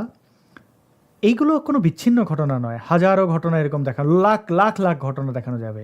এগুলো প্রতিনিয়ত। আমি কয়টা দেখাবো আপনাদের বলুন? এটা হচ্ছে মাদ্রাসায়, মানে এই 2026-এ এসে আমাদেরকে দেখতে হয় সেই আদিম দাস প্রথার মতো। শিশুরা হয় কোমল, শিশুরা নির্মল, শিশুদের কোনো অপরাধ থাকতে পারে না। সেই শিশুদেরকে এইভাবে বেঁধে রেখে কি প্রমাণ করতে যায়? হাফেজে নাম, আপনি যে বলছিলেন কথাগুলো, এগুলোর উদাহরণ আমি গুগল সার্চ করলে হাজারো এরকম ঘটনা আসবে। আপনি বলতে থাকেন, আমি দেখাতে থাকি দর্শকদের। এটা শুধু প্রতিনিয়ত ঘটছে, এমন না যে এটা সামনে ঘটবে না, এরকম কোনো বিষয় না। এটা প্রতিনিয়ত ঘটছে, এবং আমি মনে করি যতদিন মাদ্রাসা আছে বাংলাদেশে, ততদিন এই ঘটনা ঘটেই যাবে। আরেকটা বলে হচ্ছে গিয়ে কি, কেবল আপনি বলতে থাকেন, শুধু যে আপনি গুগলে যে সার্চ করবেন মাদ্রাসায় শিশু নির্যাতন, কয়েক হাজার ঘটনা আপনি পাবেন যেগুলো বিভৎস। অনেকগুলোর ছবি আসে না, বা নির্যাতনের জায়গায় যদি আপনি দুই একটা রটে নিউজে আসে, মাদ্রাসা কর্তৃপক্ষ মাদ্রাসার বদনাম হবে বলে এগুলো কিন্তু চেপে যায়। জি। আর আপনি এনাম ভাই যে ভিডিওটা আমাকে পাঠিয়েছিলেন, সামহাও আমার এখানে ওপেন হয় না, আপনি যদি ওখান থেকে শেয়ার করেন তাহলে সুবিধা হয়। আমি জাস্ট একটু দর্শকদের দেখাই, আপনি ধীরে ধীরে আপনার এখান থেকে কম্পিউটার থেকে শেয়ার করেন, ওটা স্ক্রিন শেয়ার দিলে আসবে। দেখুন, এই জাস্ট শিশু বলাৎকার লিখুন, আপনি কয়েক হাজার নিউজ পাবেন, কয়েক হাজার। এগুলোর সব কিন্তু আপনি পড়লে পাবেন যে মাদ্রাসা থেকে ধামাচাপা দেওয়ার চেষ্টা হয়েছিল, কিন্তু ধামাচাপা দিতে পারেনি বলে আমাদের সামনে এসেছে। এটা 1000-এ একটা ঘটনা সামনে আসে, 1 লাখে 2টা 5টা এরকম, মানে 1000-এ একটা বললেও কম হয়ে যাবে। দেখুন এই যে আল্লাহর বান্দারা, কোরআনের পাখিরা, দেখুন এই যে 2-একটা ধরা পড়ার পরে তাদের পুলিশ ধরে, আমরা খবর হতে দেখি, কারো কারো মুখে চুনকালি এরকম মাখিয়ে দেয়। এগুলো দেখলে মানে আপনারা আবার বলবেন যে আলেমদের কেন করা হয়েছে। দেখুন এদের চেহারাটা দেখুন, এক একজন বাবার বয়সী লোকজন, দেখুন সব তাদের চেহারা দেখুন। এক মোল্লা তো এরকম ধরা পড়ার পর বলেছিল যে হুজুর আমি অনেক মানবিক, ব্যথা দেই না, মানে সে ধর্ষণ করে কিন্তু ব্যথা দেয় না, এরকম। মানে হ্যাঁ, এনাম সাহেব আপনি যদি আমাকে শেয়ার করতেন। আমি আপনাকে একটা ভিডিও পাঠিয়েছি, আমার এখানে যদিও হোয়াটসঅ্যাপ অন্য একটা ডিভাইসে আছে। হোয়াটসঅ্যাপ লাগবে না, আপনি ওই লিঙ্কটা, আচ্ছা আমি ওটা কোনোভাবে ওপেন করতে পারি নাই, তো আমি চেষ্টা করছি। না এখন একটা পাঠিয়েছি ফেসবুকের আর কি। আচ্ছা হ্যাঁ, আমি পেয়েছি, আমি চেষ্টা করছি এই ভিডিওটি আমি দেখানোর। এগুলো এটা হচ্ছে কি ইদানিং কিছুদিন আগে এই ঘটনাটা ঘটেছে। আমি এটা হচ্ছে কি আমার ঘটনার সাথে পুরোপুরি মিলে যাচ্ছে। মানে এই মহিলা যে কথাগুলো বলছে, মানে তার সন্তান যে তার মায়ের কাছে যে কথাগুলো বলেছে, এই কথাগুলো ঠিক আমি কিন্তু আমার বাবার কাছে বলেছিলাম যে বাবা আমি এখানে পড়বো না, আমি ভালো কিছু হতে চাই, আমি দেশের জন্য কিছু করতে চাই। এই কথাগুলো ঠিক আমি বলেছিলাম। এখন এই ভিডিওটা আমার চোখের সামনে পড়ার পরে এই ভিডিওর এই অংশটুকু কিন্তু আমি আমার ভিডিওতে যুক্ত করেছি, এই জন্য আপনার কাছে শেয়ার করা এই ভিডিওটা। আচ্ছা, আমি এক্ষুনি দেখাচ্ছি। দর্শক একটু সময় দেবেন যে আপনি আপনার বিবরণগুলো বলে যান, আমি ভিডিওটা আসলে না এখনই মনে হয় দেখাতে পারবো। কোনো একটা কারণে এই ফেসবুকের আসলে দেখেন দর্শকরা অনেকে বলতে পারবেন আমরা কিন্তু ফেসবুক থেকে লাইভও করছি, কারণ ফেসবুক একটা ফালতু প্ল্যাটফর্ম। আমাদের বাংলাদেশে বেশিরভাগ মানুষ ফেসবুক ইউজ করেন বলে আমাদের করতে হয়, কিন্তু এটার সাথে আসলে সামলানো খুব কঠিন, মানে কোনো কিছুই ঠিকঠাক মতো ইন্টারফেস কাজ করে না। ইউটিউবটা যেরকম সুন্দর স্মার্ট, শুনুন এই নারীর বক্তব্য। দাঁড়ান, এটাকে এই ফেসবুকে এটা খুব প্রবলেম হয়। করতে বলতেছে, মা আব্বু আমাকে নিয়ে যাও, নাহলে এখান থেকে ওরা আমাদের মেরে ফেলবে। তাই না দুইজনে এসে আমার বাচ্চাটাকে ভিতরে নিয়ে গেছে। ও একটু কথা বলছে, সেই কারণে আমার বাচ্চার গিরার উপরে দাঁড়াইয়া ছিল প্রায় 2-3 মিনিট। আমার বাচ্চা কান্না করে দেখে ভয় দেখায়, বলে কি যদি কান্না করো তাহলে আরো মারুম। আবার টানতে টানতে আমার বাচ্চা টানে, পায়ে থেকে দাঁড়ায় আবারও দাঁড়ায়। তো এরকম করছে। তো এটা আমরা শোনার পর আমরা সবাই মিলে ভাইয়ার সাহায্য নিয়ে এই হ্যাগো যে হেড টিচার তার কাছে আমরা আসছিলাম যে এটার একটা মীমাংসা করেন। তো আমরা কোনো কিছুই করে নাই, উল্টা আমরা নালিশ করছি। পরে যেদিন নাকি আমরা মামলা করার পরে এখানে পুলিশ ছিল, আসার পরে যে বইলা গেছে, এরপর আমার বাচ্চার কোনো পড়া টড়া কিচ্ছু ধরে নাই, আমার বাচ্চার আশেপাশেও যায় নাই। আবার আমার বাচ্চার সামনে যে এই বাচ্চাটাকে বলছে তোকে মারতে মারতে মাইরে ফেলামু। তো আমি তারপর দিন দেখা করতে আসছি, আমি জানি না যে আমার বাচ্চার সামনে ওকে এই কথা বলছে। বিশ্বাস করবেন না, আমার বাচ্চাটা ওই দিক থেকে কান্না করতে করতে বলতেছে, মা আব্বু আমাকে নিয়ে যাও, নাহলে এখান থেকে ওরা আমাদের মেরে ফেলবে। তাই না দুইজনে এসে আমার বাচ্চাটাকে ভিতরে নিয়ে গেছে। এরপরে এই যে ছুটি হয়েছে পরে এই কি তারিখে 18 তারিখে এসে আমরা নিয়ে গেছি আমার ছেলেটাকে জায়গায় জায়গায় জখম করে ফেলছি, এইখানে পিঠে। এরপরে বলে মা আমার ঠান্ডা লাগছে, আমার বাচ্চার অনেক ঠান্ডা লাগছে, ডাক্তার দেখাইছি। তো বলে কি মা জানো আমরা একটা কাজ দিলে পরে এরকম ব্যথা আছে, এগুলো দিয়ে আমরা আমাদের নির্যাতন করে মারে। আবার বলে তোরা যদি বাসায় বলস তাহলে ওই বাচ্চাটাকে বলছে এরকম কথাও বলে। তো আমরা যদি আমাদের বাচ্চাকে তো আমরা এখানে মানুষ করার জন্য দিছি, লেখাপড়া করানোর জন্য দিছি, ওনাদের কাছে তো আমরা নির্যাতন করার জন্য দেই নাই। আমাদের এরকম ছোট ছোট বাচ্চাদের উপরে যদি ওরা এরকম অমানবিক নির্যাতন করে তাহলে ওরা কিভাবে থাকবে এখানে? আর ওরা এই পর্যন্ত আমাদের বাচ্চাদের যে এত মারলো, আমরা যেখানে আসলাম 2-3 দফায় আসলাম, ওরা একটাও পদক্ষেপ নেই।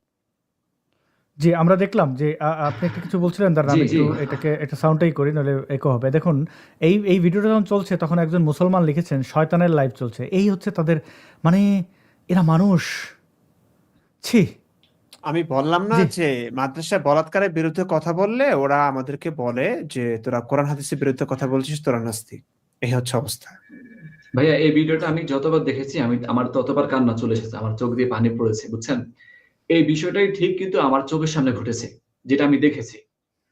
কিন্তু তার বাবা মা কিন্তু দেখে নাই সরাসরি যে আমার বাচ্চাটাকে কিভাবে মারতেছে, হয়তোবা পরবর্তীতে শেয়ার করেছে। কিন্তু এই বিষয়টা, এই যে এই মা যে এই কথাগুলো বলেছে তার সন্তানকে নিয়ে, এটা আমি নিজ চোখে দেখেছি মাদ্রাসার মধ্যে, আমার নিজের চোখের সামনে। আমি কান্না ধরে রাখতে পারি না এখন যখন ভাবি এগুলো নিয়ে, যখন মনে পড়ে এই বিষয়গুলো, আমি কান্না ধরে রাখতে পারি না। কিভাবে পারে এই যে বাবা মা নিশ্চয়ই বুঝতে পেরেছে, তারপর অন্ধবিশ্বাস থাকে, তারা বুঝবে না, ইসলামটাকে একটু বোঝার চেষ্টা করবে না যে না আমার সন্তানকে যে মাদ্রাসায় পড়াচ্ছি আসলে কি আমরা জান্নাত পাবো কিনা, আমরা আসলে কি জান্নাত পাবো কিনা, আমার মাদ্রাসার মধ্যে পড়ালে কি শিখে।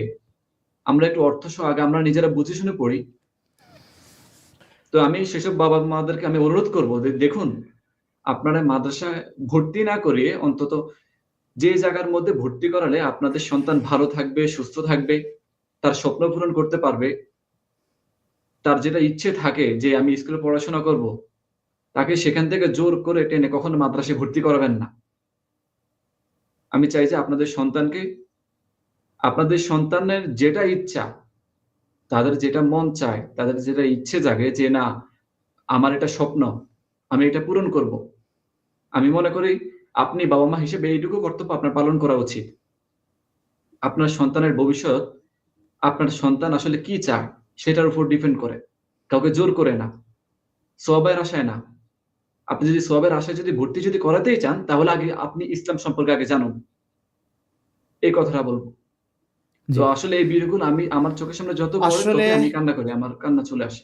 দেখো এনাম, এখানে আচ্ছা, লিখছে যে আমি একটু- বাহ কি সুন্দর নাটক চলছে। জি, আমি মানে একটা কত বড় আমি অমানুষ একটু অ্যাড এরা। করতে চাই ভাই, গুরুত্বপূর্ণ কথা। দেখুন, হুম, মানুষের আসলেই দোষ নাই, একদমই দোষ নাই। সাধারণ মানুষ যারা আরবি ভাষায় জানে না, যারা কোরআন হাদিস কখনো সরাসরি পড়বার চেষ্টাও করে না, এটা মাথায় আনে না, তারা ইসলাম সম্পর্কে যতটুকু শোনে আলেমদের কাছ থেকে শোনে, সে আলেমরা যদি অনেক অনেক আলেম যদি একটা কথা বলে সেটা কিন্তু সত্য বলে মনে হয়। একটা মিথ্যা যদি ১,০০০ মানুষ বলতে থাকে, হাজার হাজার ১,০০,০০০ মানুষ বলে, বিপুল সংখ্যক মানুষ বলে, সেটাকে কিন্তু স্বাভাবিক মানে মানুষের মনস্তত্ব এরকমই যে সেটাকে সত্য বলে মনে হবে যে এতগুলো মানুষ তার মিথ্যা কথা বলতে পারে না।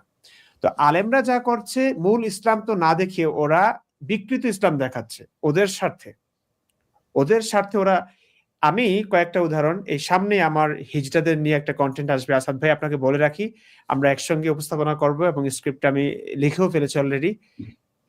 হিজড়াদের নিয়ে যে কি অমানবিক বিধান ইসলামে, মানে হিজড়া একটা সময়, দেখুন আমিও হিজড়াকে ঘৃণা করতাম যে আম, এরা অদ্ভুত রে, এরা অভিশপ্ত, তো এরকম ভেবে, এবং ইসলামে এদেরকে দেশান্তরিত করবার হুকুম দেওয়া হয়েছে, এবং নামাজি না হলে হাদিসে আছে মেরে ফেলবারও আদেশ আদেশ আছে ইসলামে, এমনটা বোঝা যাচ্ছে হাদিস থেকে। অর্থাৎ হিজড়াদেরকে নবী দেশান্তরিত করতেন শুধুমাত্র হিজড়া হবার অপরাধে। তো একটা সময় যখন সায়েন্স সম্পর্কে মোটামুটি জানলাম ভাই, যে হিজড়া যারা হয় কিংবা তৃতীয় লিঙ্গ বলি আমরা, তো এদের কোনো দোষ তো নাই, এদের তো কোনো দোষ নাই।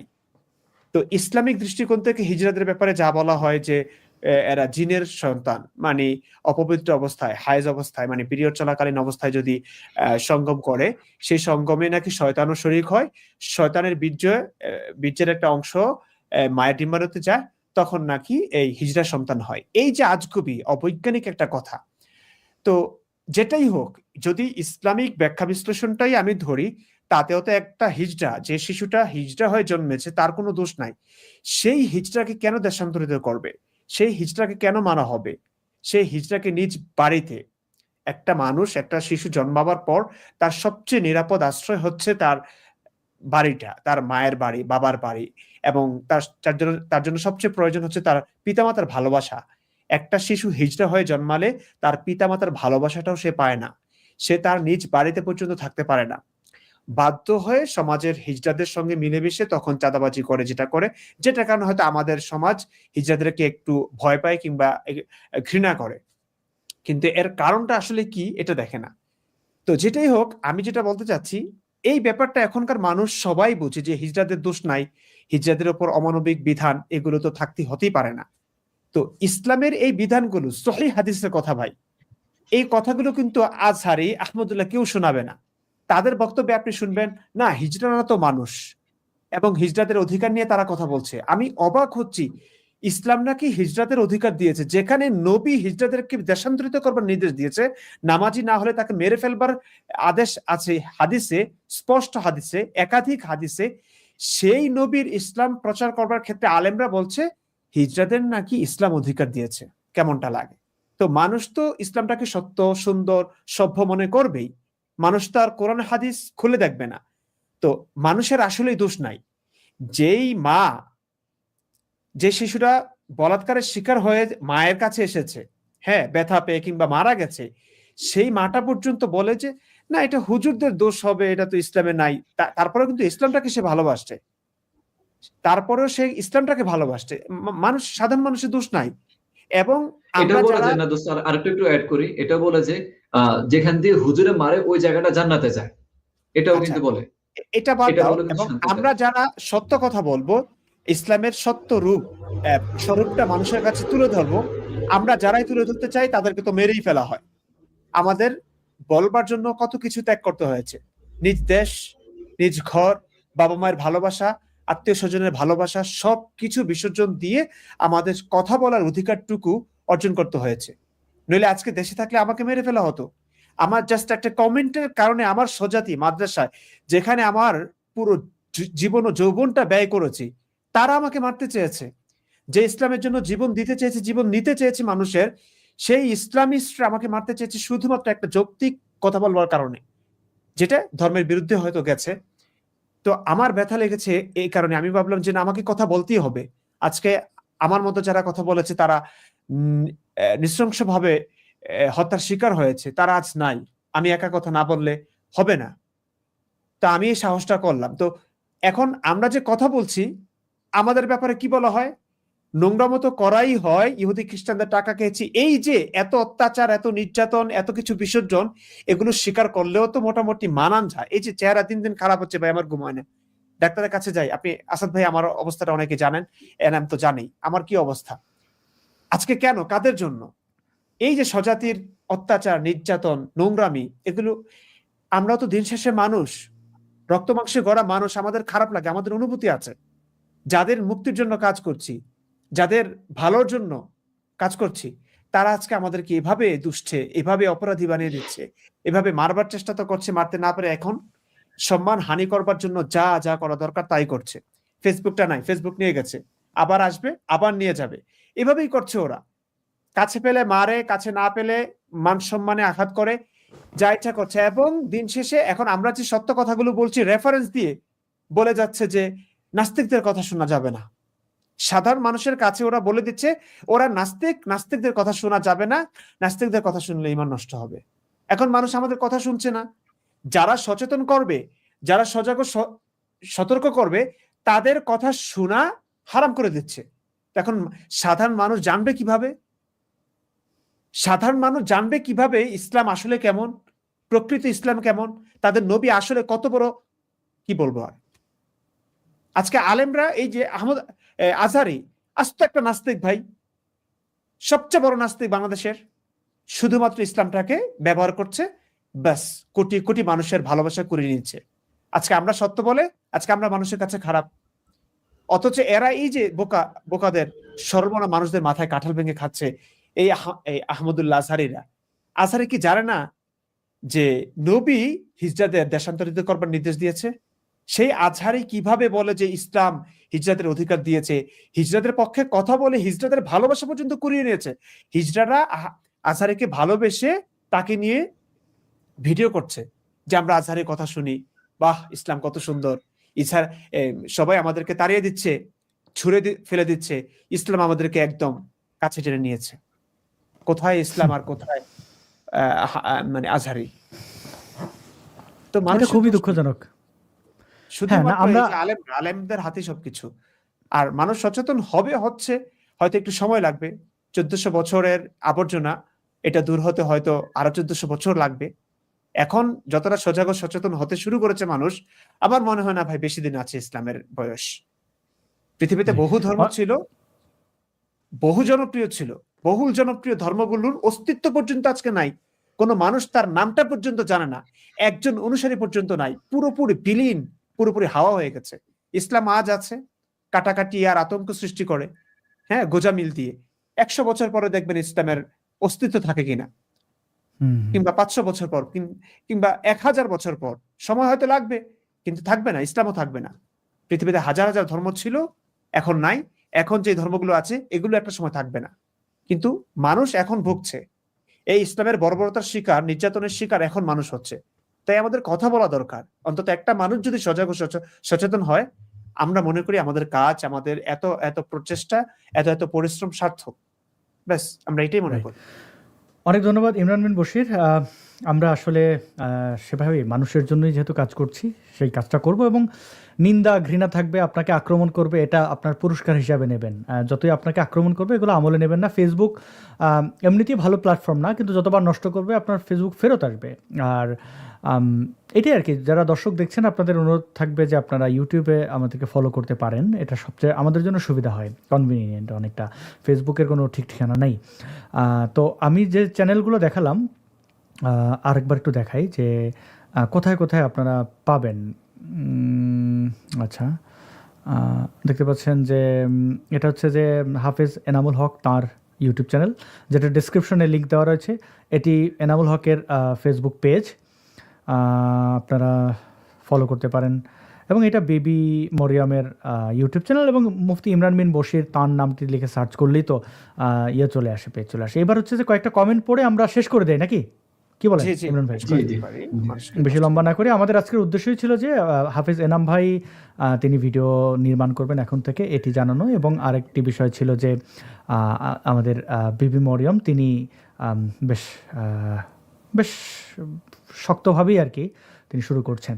এখানে কমেন্ট করছে মাসুদ ভাইয়ের খবর কি একটু জানালে উপকৃত হতাম। আসাদ ভাই আপনার শিক্ষাগত যোগ্যতা কতটুকু, কি আসাদ ভাইয়ের শিক্ষাগত যোগ্যতাটা কতটুকু, তিনি কতটুকু পড়াশোনা করেছেন? আমি এখনও পড়াশোনা করছি, এবং এখন এটার একদম ডিটেল বলতে গেলে এটা সিকিউরিটি কনসার্ন, আর শিক্ষার কোনো শেষ নেই, কাউকে শিক্ষাগত যোগ্যতা দিয়ে মাপা ঠিক না। তবে যদি সেরকম কোনো ইয়ে না থাকে আর কি, আপনার প্রয়োজনটা কোথায়, যদি আমি নিশ্চয়ই বাংলাদেশে কাউকে বিয়ে শাদী করবো না, সুতরাং পাত্র দেখার ইচ্ছা থাকলে সেই চেষ্টা। সব টাকার নেশা মামু, কাকে বলেন জানি না। নাস্তিকরা ক্যামেরার জন্য টাকা অনলাইনে ভিক্ষা করে, কিন্তু এরাই আবার আলেমদের লাখ লাখ টাকার চ্যালেঞ্জ দেয়। ভিক্ষা কোথায় করলো চ্যালেঞ্জও এটা জানা নেই। লিখেছি ভাই, হ্যাঁ মানে চ্যালেঞ্জ পড়লাম আর কি। চ্যালেঞ্জ মুফতি মাসুদ ভাইকে অনেক মিস করেন, বলছেন নাস্তিকরা ক্যামেরার জন্য টাকা ভিক্ষা করে, কিন্তু নবী মোহাম্মদের মতো ডাকাতি করেন। আরেকজন কমেন্ট করেছেন আমাদের যে শ্রোতারাই উত্তর দিয়ে দিচ্ছে, হ্যাঁ দর্শকরাই উত্তর দিচ্ছে আপনাদের মতো অ্যাক্টিভিজম চালিয়ে যান, কোনো মোল্লা কি আপনাদের মতো অ্যাক্টিভিজম চালিয়ে যান, কোনো মোল্লা হারামজাদা সুর কিছু বলবো। আচ্ছা যাই হোক, মুফতি মাসুদ ভাইয়ের খবর হচ্ছে যে তিনি জেলে রয়েছেন এবং পশ্চিমবাংলায় ইলেকশন হচ্ছে, এবং তিনি জেলে কতদিন থাকবেন সেটা জানি না, একটু বিপদে আছেন। এবং আপনারা জানেন মুফতি মাসুদ ভাইকে ধর্মান্ধ গোঁড়া হিন্দুরা ধরিয়ে দিয়েছে, পুলিশের কাছে কমপ্লেন করেছে, এবং তিনি পুলিশ স্টেশন থেকে একবার ছাড়া পেল, দ্বিতীয়বার আরেকজন হিন্দুত্ববাদী তার পরামর্শে, তার চক্রান্তে তিনি জেলে গেছেন। এবং সেই হিন্দুত্ববাদী হচ্ছে এই জামাত শিবিরের মতো গুপ্ত, আমেরিকায় গুপ্ত অবস্থান করে। এবং একটু জানিয়ে রাখি যে মুফতি মাসুদ ভাইয়ের সামনে হয়তো তার আইনি প্রক্রিয়া টাকা পয়সা লাগলেও লাগতে পারে, সেটা আমাদের মুফতি ইমরান বিন বশির ভাই জানাবেন। তবে তার নামে অনেকে টাকা পয়সা তুলে মেরে খেয়েছে, এই প্রমাণটা এতটুকু পেয়েছি। কেউ মুফতি মাসুদ ভাইয়ের নামে কাউকে টাকা দেবেন না, এটা এখন পর্যন্ত কোথাও তার নামে কেউ কোথাও টাকা তোলে নাই, টাকার দরকারও পড়ে নাই। তো যদি আপনাদের কেউ বলে মুফতি মাসুদের জন্য টাকার দরকার, নো, এটা আপনারা করবেন না। আর যদি প্রয়োজন হয় মুফতি ইমরান বিন বশির বলবেন, শেখ ফরিদ ভাই আছেন বলবেন, বা মুফতি মাসুদ ভাইয়ের একদম নিকটাত্মীয় আছেন তার সাথে কথা বলে সেটা পরবর্তীতে করা যাবে। আপাতত তিনি আসলে খুব বিপদে আছেন। এমন কাউকে বিশ্বাস করেছিলেন যাকে আমরাও বিশ্বাস করেছিলাম, কিন্তু এই উগ্র হিন্দুত্ববাদীরা যে ভয়ঙ্কর এবং তারা আমাদের নিয়ে চক্রান্ত করে, মানে এটা খুব কষ্ট হয়।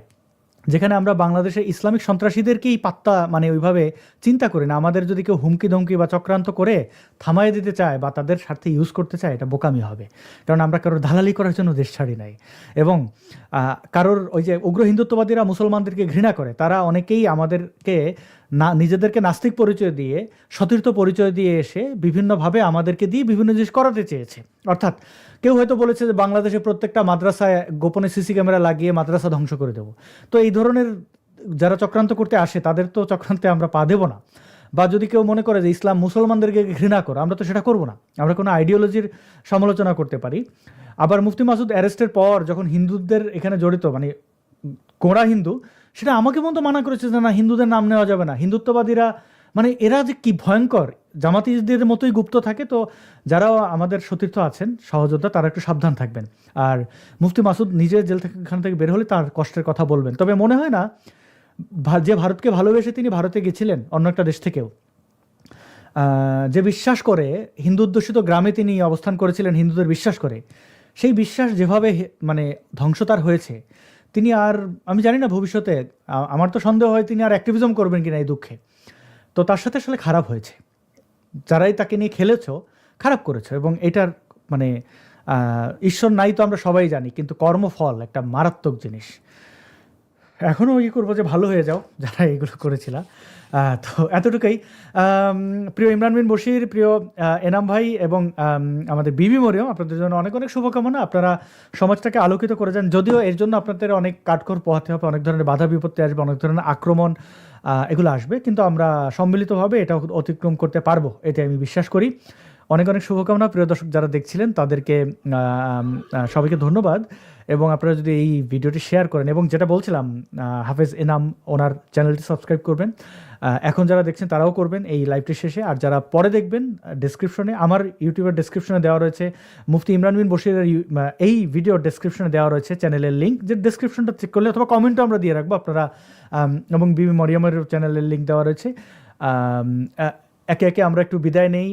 মুফতি ইমরান বিন বশির, আপনি সংক্ষেপে যদি আপনার শেষ কোনো বক্তব্য বলেন, তারপরে আমি হাফিজ এনামের ভাইয়ের কাছে যাব, তারপরে বিবি মরিয়মের কাছে যাব। অলরেডি অনেক কথা হয়েছে, আর বেশি কথা বলবো না, তবে কয়েকটা কথা কিছু কমেন্ট দেখে আমার কাছে মনে হয়েছে বলা উচিত।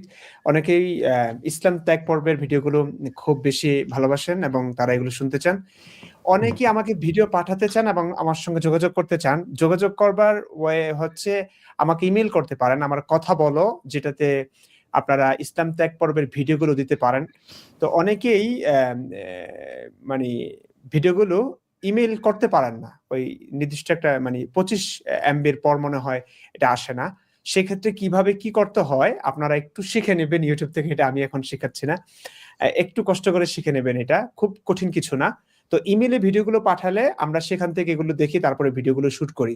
তো এবং আর যদি একান্তই না পারেন আপনারা, আমার কথা বলো পেজ আছে এবং মুফতি ইমরান বিন বশির নামে একটা পেজও আছে, সেখানে আপনারা কমেন্ট করতে পারেন, আমার সঙ্গে যোগাযোগ করতে পারেন। খুব গুরুত্বপূর্ণ কথা হলে অনেকে ব্যক্তিগত কথা বলেন কিংবা এটা ওটা এই বিষয়ে ভিডিও বানান, এগুলো বলেন, আমি শুনে থাকি শুধু, কারণ আমি তো একটার পর একটা ভিডিও বানিয়ে যাচ্ছি এবং তথ্যবহুল ভিডিওগুলো বানাতে খুবই সময় লাগে। এই হচ্ছে কথা। আর যেটা কি ও কথা বলো 71@gmail.com, এটা মনে হয় আপনার অনেক ভিডিও আমরা ডেসক্রিপশনে দিয়ে দেই, সেখান থেকে দেখে আপনারা কথা বলো ইমেইলেই আপনারা ইসলাম ত্যাগের ভিডিওগুলো পাঠাবেন। এবং অনেকেই পাঠাতে চান, পাঠাতে পারেন না, সেটা শিখে দিলাম। এবং যারা এখনো পাঠান নাই, এবং অনেক মানুষ আছে আমি জানি, তারা অবশ্যই পাঠাবেন আপনাদের এই ভিডিওগুলো, মানে আপনাদের এই কথাগুলো আমরা একটু মানুষের কাছে তুলে ধরতে চাই। আপনি কেন ইসলাম ত্যাগ করেছেন, কেন ইসলামকে অপছন্দ করেন, কেন ইসলামে থেকেও ইসলাম ছেড়ে দিয়েছেন, এই গল্পগুলো মানুষকে শোনালে মানুষ অনুপ্রাণিত হবে, মানুষ বুঝবে, সাহস পাবে, এটা খুবই দরকার। তো ঠিক আছে, অনেকক্ষণ ভিডিওটি দেখার জন্য, আমাদেরকে সকলকে শুনবার জন্য ধন্যবাদ, এবং নেক্সট ভিডিওর জন্য অপেক্ষা করবেন। ভালো থাকুন, সুস্থ থাকুন, আমি রাখছি। অনেক ধন্যবাদ মুফতি ইমরান বিন বশির, আপনাকে, আপনি যেভাবে আলোকিত করে যাচ্ছেন সেজন্য আমার পক্ষ থেকে কৃতজ্ঞতা। এবং যারা আমাদের দর্শক, আমি একটু বলি, অনেকে ফোনে কথা বলতে চান, ফোন করে ভাই একটু কথা আছে, মেসেজে এসে বিভিন্ন সাজেশন দেন। সাজেশন দেওয়া ভালো, কিন্তু এটা একটা যে মানুষটাকে দিচ্ছেন তাকে আপনি ভাবছেন আপনি একাই বলছেন, কত হাজার মানুষ বলছে। তো আপনারা যদি মনে করেন যে যারা আমাদের সম্পদ ভবিষ্যৎ এই আলোকিত করার জন্য, তাদেরকে আপনারা এই ফোন করে করে পাগল বানিয়ে দেবেন, তাহলে আর কিছু বলার নাই। বেটার আপনার কোনো সাজেশন থাকলে আপনি ইমেল করেন, কমেন্টে লেখেন, কিন্তু ব্যক্তিগত পর্যায়ে ফোন করে করে সাজেশন দেবেন না। কারণ আমার মনে হয় মুফতি ইমরান বিন বশির ইসলামে কোন কোন শাখাগুলোকে আসলে সামনে তুলে ধরা উচিত সেটা আমার চেয়ে উনি ভালো জানেন। সুতরাং আপনার চেয়েও নিশ্চয়ই, আপনার যদি এতই বুদ্ধি থাকে আপনি নিজে করতে পারেন। এই বাঙালির একটা বড় সমস্যা হচ্ছে আইসা বিভিন্ন পরামর্শ দেয়, এবং নিরাপত্তা কনসার্ন এই মুফতি ইমরান বিন বশিরের চেয়ে আপনি বেশি চিন্তিত হওয়ার দরকার নেই। আমার মনে হয় মুফতি ইমরানরা এই সমাজের কোটি লক্ষ মাদ্রাসা শিক্ষার্থীদের চেয়ে অনেক স্মার্ট। তারা জানেন কিভাবে নিজেকে সেভ করতে হয়। তাদের নিজের বুদ্ধিতে তো এখানে এসছেন, এবং তাদের নিজের বুদ্ধির কারণেই আপনি তাকে দেখছেন। সুতরাং এখন আপনার বুদ্ধি পরামর্শ না হলেও চলবে। এই কথাটা কেন বলেছি, যারা এই ধরনের বিরক্ত করেন তারা, তাদের উদ্দেশ্যেই বলেছি।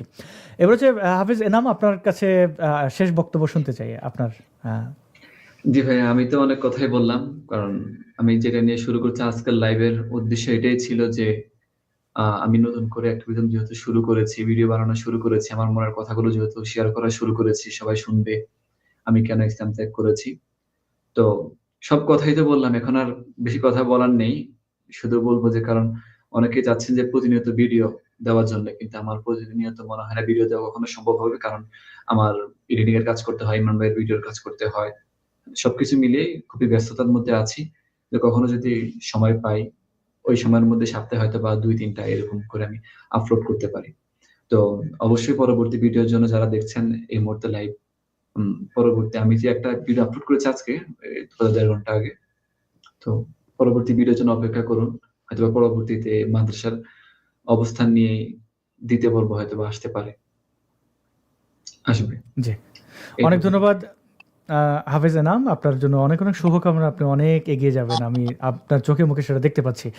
বিবি মরিয়ম, বলেন আপনি আমাদেরকে তো কথা দিলেন যে আপনি একে একে ভিডিও বানিয়ে যাবেন আমাদের, আমরা সেটা জানবো, শুনবো, বুঝবো, সেখান থেকে অনেক কিছু শিখবো। আপনার শেষ বক্তব্য আমাদেরকে যদি বলতেন। ভাইয়া আমি তো অত ভালো এডিটিং পারি না, আমার এডিট করতে প্রচুর সময় লাগে। তো নিজে শুট করা আবার এডিট করা, তো এক বুঝলে আমার অনেক সময় লাগে, এই কারণে ভিডিও আসতে অনেক লেট হয়। এই জন্য আমি আসলে দুঃখিত। তারপরও আমি আমার আচ্ছা, এক সর্বোচ্চ সেকেন্ড, এক চেষ্টা সেকেন্ড। করছি। মুফতি ইমরান বশির, এই এডিটিং তাড়াতাড়ি করা যাবে এমন কোনো দোয়া নাই? দোয়া দিয়ে কিছু হয় না। আরে এত বছর মাদ্রাসা কি পড়ে করলেনটাকে ভাই, আপনি মুফতি, একটা দোয়া বলতে পারলেন না? আশা করি খুব শীঘ্রই এডিটিং শিখে যাবে এবং তখন খুব ভালো হবে। জি শিখে যাচ্ছে, চেষ্টা করছে আস্তে আস্তে। একটু প্রথম দিকে একটু সময় তো লাগবেই। জি, তো এই বিমরিম, দোয়া নাই, দোয়া নাই, এখন আপনার নিজেরই চেষ্টা করতে হবে।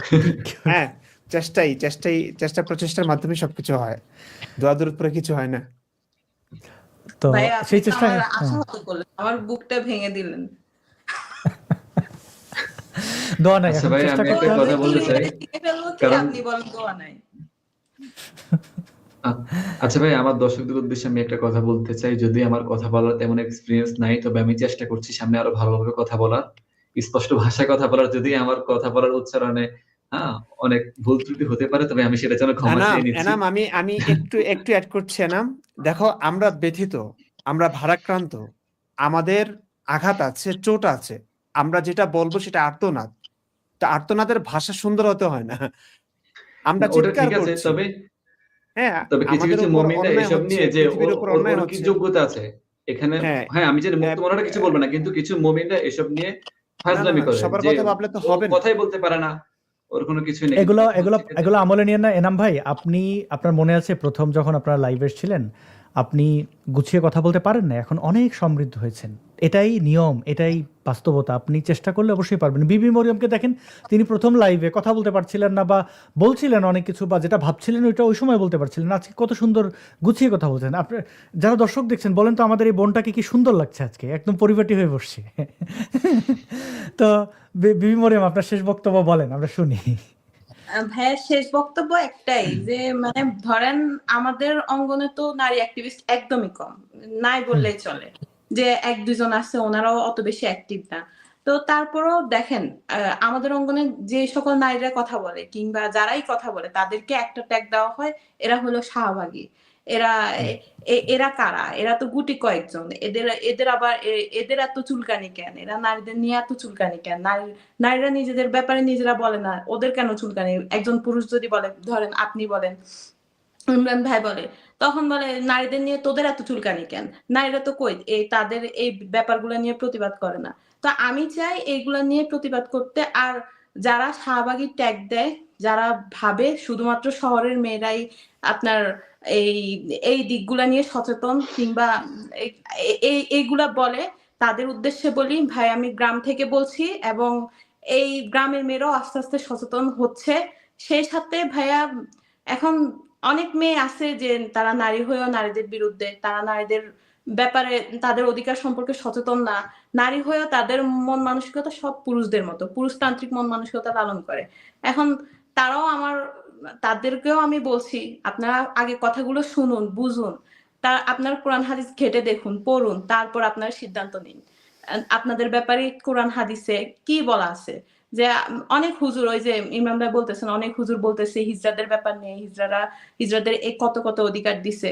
ঠিক তেমনি এই ব্যাপারটা নারীদের ব্যাপারেও ঘটে। মানে তারা বলে যে নারীদেরকে দেখেন কত কত সম্মান দিছে, ইসলাম নারীদেরকে সর্বোচ্চ সম্মান দিছে। এভাবে তারা বলতে থাকে। কারণ এভাবে যদি না বলে, ইসলামের যদি মূল বিষয়গুলো তারা যদি তুলে ধরে, তাহলে তো তারা বাস খাবে। তারা তখন তো দেখবেন যে ঘরে ঘরে স্বামী আর বউরে পেটানো লাগবে না, বউরা স্বামীদের পেটাবে। মানে এরকম একটা অবস্থা চালু হয়ে যাবে। এই কারণ তারাও মনে হয় ভয় পায় দিন শেষে, কারণ তাদেরকেও তো বাসায় ফিরতে হবে।